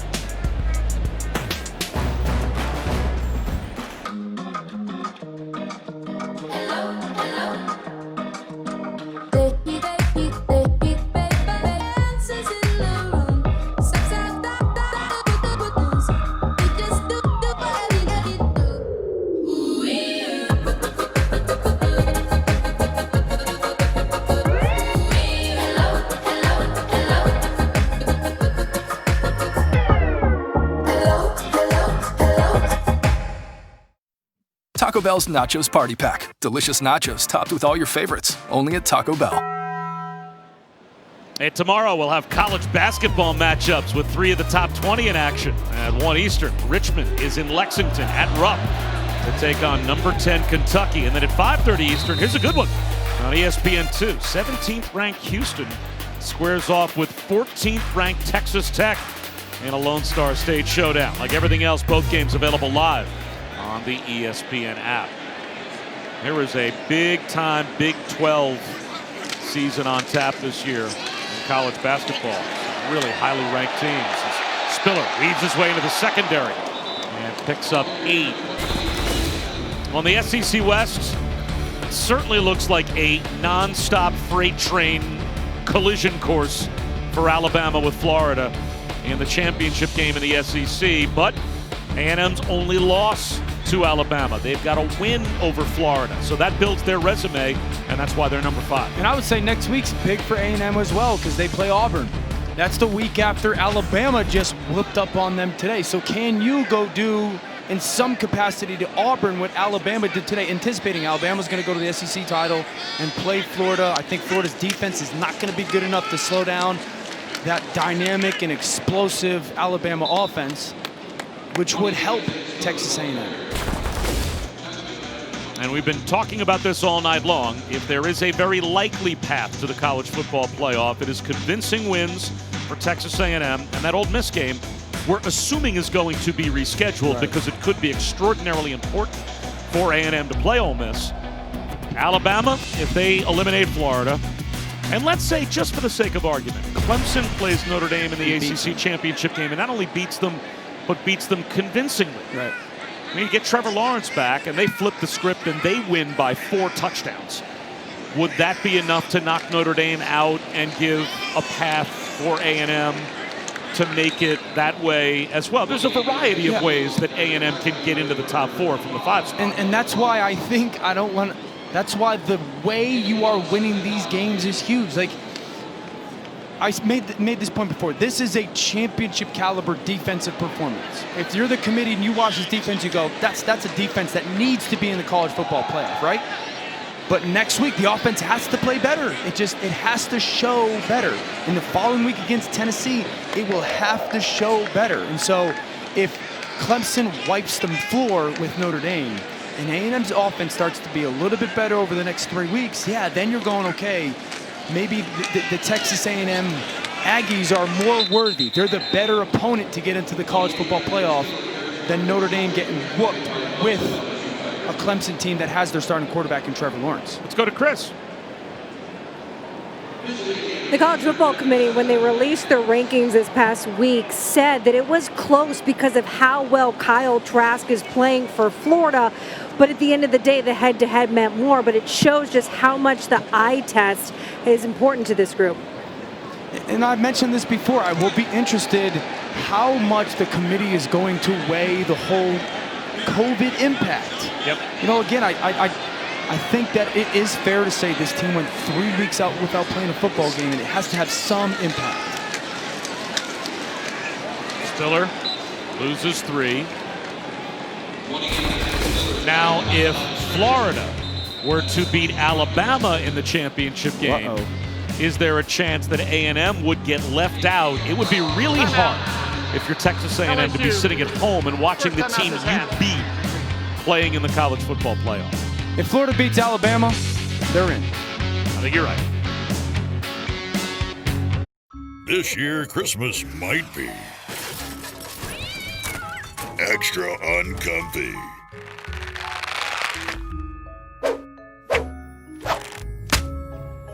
But if there's anyone who can put the year back on the nice list,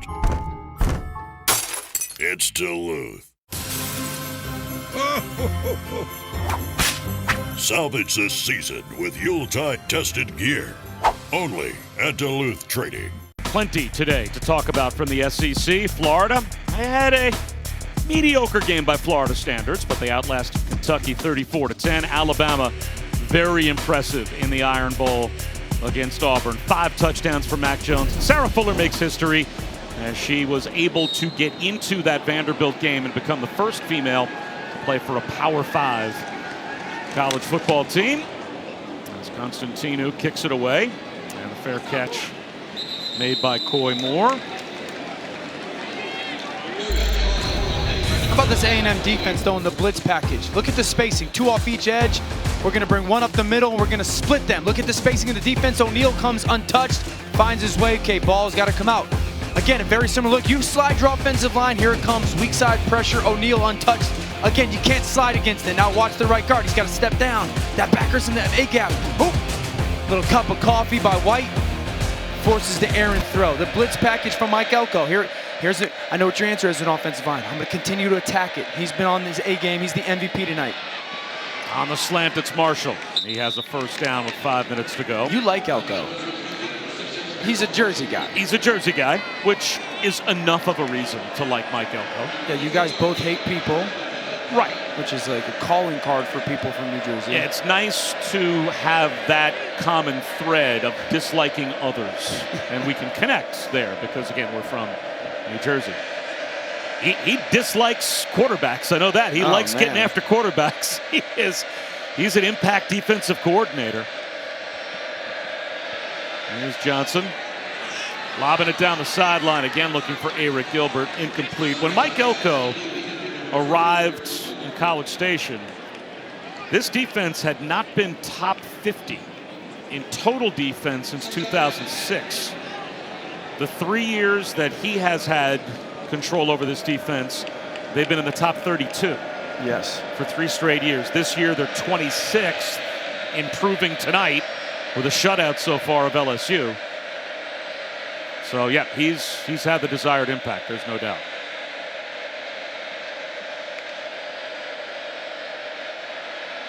Max Johnson.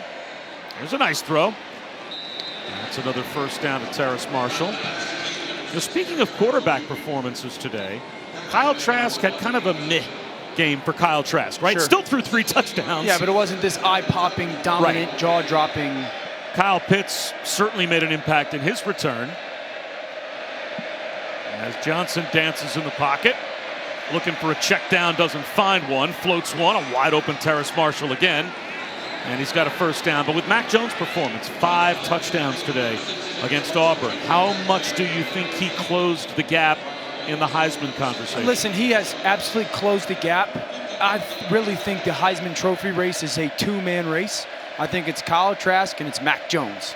And I think the decision is going to be decided in the SEC title game when they face off against each other. Whoever plays better, and truthfully, whoever wins that game, more than likely is going to win it, because I don't think that Trevor Lawrence is going to get enough games in this year. He went a month without playing football. I don't think Justin Fields, I don't think Justin Fields is going to get enough games. And so Zach Wilson, really good player. They're 14th in the country, so I just don't see him as really factoring in. Devontae Smith you could probably throw in, but he's not going to win it over Mac Jones. So I really do believe it's a 2-man race between those 2 quarterbacks, and it'll be decided at the SEC title game.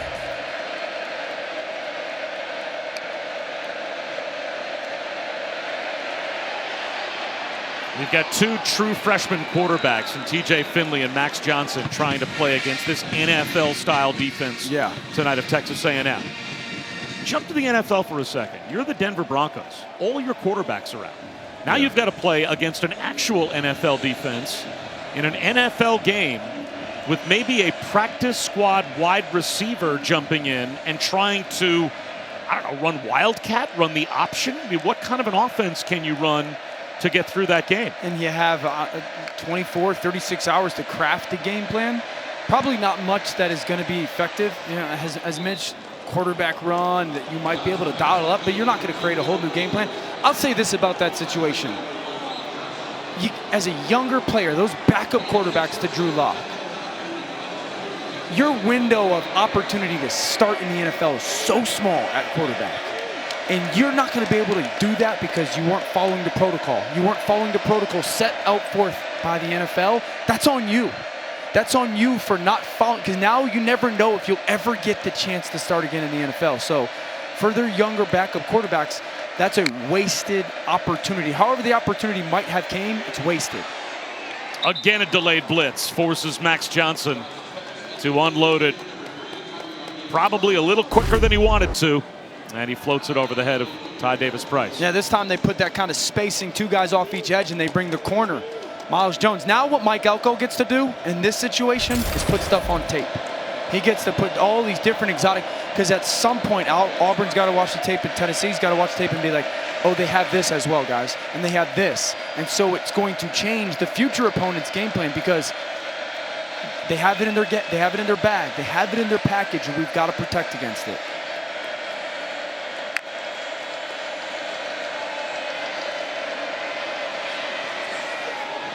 Johnson running, and he gets inside the 20-yard line. So you're saying if you're Bo Nix, yeah, and you're looking at this tape getting ready for next week's game, absolutely. Even if you don't bring it, you might bring it. I've seen it on tape. I have to be prepared for it and worried about it and thinking about it.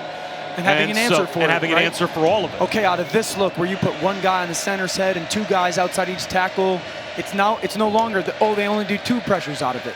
They've got 4 pressures out of it. They can attack us up the middle, they can attack us strong and attack us weak. Hey coach, what's our plan? What's my answer? What do I do with the football? That's how putting all this stuff on tape helps your defense. This defense, I mean, Rex Ryan was notorious for this stuff in the NFL, where they would just constantly bring these pressures when the game was basically out of hand, basically secured. Constantly put it on tape to stress your plan for the coming weeks. Well, you know this A&M defense wants to pitch a shutout. And I think maybe the officials gave a friendly spot, seemingly so, to LSU, and I'm not sure if that's why Jimbo Fisher called timeout. Timeout, Texas A&M.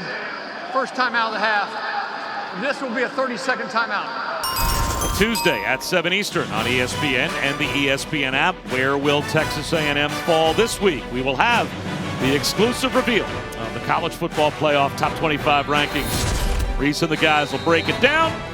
They'll have coach reactions, and as always, a live interview with Gary Barta, the committee chairman.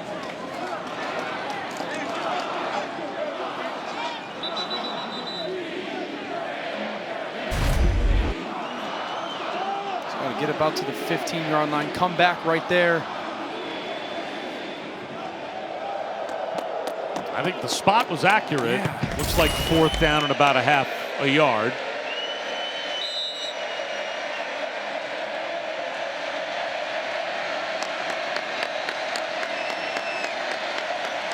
Ball should be run outside those guards to the right. And Ty Davis-Price picks up the first down.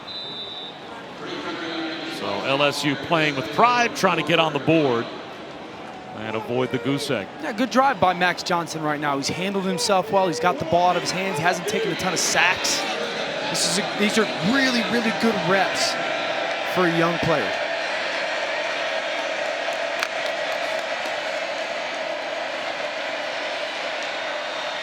Floats one into no man's land. You know, the cautionary tale as well for how quote-unquote rusty maybe this Texas A&M offense has looked tonight makes it, I think, even more fascinating when Ohio State gets back on the field. They're going to have a similar break potentially before they get a chance to play again, and what impact that will have with them even having less games at the end of the season to try to get back on track. And remember, you only get 20 hours in college football, and those 20 hours are now you can't be near each other. You got to be in different meeting rooms. Your Zoom meeting installing. You're practicing with masks on. So the rust is a very maybe I won't call it rust. I'll call it a lack of executional efficiency. You know, like you're getting very little time of actually practicing traditional football, and these are still developing young men, 18 to 22-year-olds.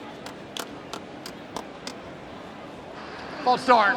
Offense number 77. 5-yard penalty. Remains second down.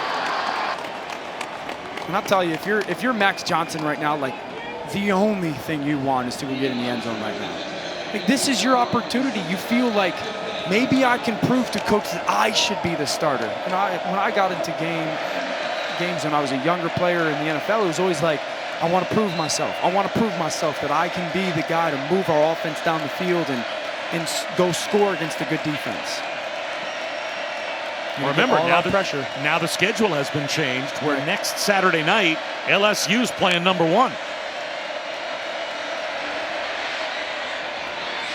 Eric Gilbert. How about that run? He is a load to bring down inside the 5-yard line, close to a first down with a minute to go. I love it by Max Johnson. A little bit of drift in the pocket away from that pressure. Get that ball underneath to Gilbert. And you could see the young man, for a true freshman, talented, but I love the effort there. You know, these LSU players desperately want the opportunity. Yes. And it is their Super Bowl now. Next Saturday night, they have an opportunity to play Alabama, and these two quarterbacks are going to be wondering from Coach O, who's the starter? Who gets to start against Alabama in primetime? I think for TJ Finley, it's got to be a great game for growth and learning. You know, how important it is when you're playing a team that can bring these pressure packages, that you're on the same page as the offensive lineman. Because I'll say this, even if you as a quarterback and your 5 offensive linemen are dead wrong in your protection, are dead wrong, as long as you're all on the same page, you're actually right. Because you're not going to have somebody thinking one thing and another guy thinking a different thing. And then for Max Johnson, hey, I don't care what the game situation is, what the scoreboard says. You're playing against one of the best defenses in the country on the road. This is your opportunity to prove to your coach, no, I'm actually the guy that can handle all this stuff. Handle your huddle, communicate to your offensive line, throw the ball where it's needed to be. You're getting man coverage. Let me see how you may handle man coverage. You're gonna work down the bottom to Gilbert and Marshall.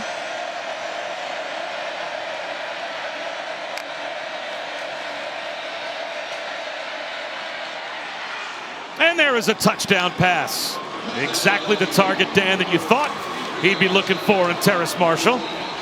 So Max Johnson is able to find the end zone and avoid the shutout. A really good drive by that young man. Watch Marshall, a little hop step. Now pressure step to the outside, put your foot in the ground, come back underneath and secure that catch. Good finish. 17 career games now for Terrace Marshall, and he has at least 1 touchdown in 13 of those 17. He's a special player. Really, really, really good player. I just didn't think they got him going enough early tonight. Some plays on that drive, but that drive's really a great moment for Max Johnson. Operating that offense, going down the field, not hurting your team, getting the ball out of your hands. That's a good drive. I do not care the situation of the game. That is a very good drive, because now he can go watch the tape and learn from it. What did I do right? What did I do wrong? Coach, I told you I can work. I can work this offense. I can handle the pressure. That's a good drive. 14 plays, 81 yards, and it's not like A&M stopped blitzing. No, yeah, they were running their stuff. They were running their stuff. And listen, TJ Finley wasn't a good night for TJ Finley. He's had 2 really good games, and he's had 2 subpar games. So what would you do next Saturday night? Man, the last time we had LSU, you asked me this question. I still think TJ Finley's a very, very, very good player, but I got to watch the tape and have conversations with TJ of, I want to know his whys. Why did you do this with the football? Why did you not get the ball out of your hand versus this pressure? And I got to hear him tell me what his thought process is, because if I don't think he's ready right now to handle maybe the exotic pressures that defenses might throw at me, I can't put him out there against the team that's going to do that stuff. And if I can sit with Max Johnson and he's able to tell me, no, I'm hot off that will linebacker and I know the ball has to come out, or you know what, we should have sent our offensive line this way, or you know, it's all about what guy you think is capable of running the line of scrimmage more. And I don't think you can make that. The onside kick is secured by A&M, so they can go to victory formation with 38 seconds to go. I don't think you can make that choice without watching the game tape with them and sitting down and having those conversations. And you know, even if Alabama isn't necessarily known for being as exotic as Texas A&M, they're going to look at this tape. No they're doubt. going to see what worked, and they're going to try to bring some of that after Coach O's team Correct. Nick next Saturday Saban's night. going to go, okay, their young quarterback struggled with this, so their offensive line didn't do great with this. Well, we're going to itch. Right. We're going to make sure scratch that you've itch. got that answer figured out before we don't do it. And then the great thing for Jimbo Fisher and Texas A&M is you finally get back on the field in front of your home crowd after you got ranked 5, and you still win 20-7. And there's a gajillion, I don't want to say, there's a lot of corrections that they can make offensively. And it's great to be able to do it after a win, right? So they got to fix some things on offense, and they got to figure out some stuff. But their defense was absolutely spectacular. And they still have 3 more games to shake the rust off offensively, get that train back on the tracks before the college football playoff rankings that actually matter are the end-all, be-all come back. And the great thing for Jimbo and A&M is they still have the offensive line. They still got Isaiah Spiller. They've still got Kellen Mond, who's got a ton of experience, right? So, again, corrections to be made, but they have the people with the capability to do it. 20-7 is your final. Texas A&M over LSU. So Jimbo Fisher's team shakes off the rust to a certain extent. Certainly on defense they did, and win by a couple of touchdowns. For Chris Budden and Dan Orlovsky, I'm Bob Wischusen. Next on ESPN, we will send you to UFC Fight Night. Anthony Smith and Devin Clark in the main event. ESPN thanks you for watching this presentation of the Southeastern Conference.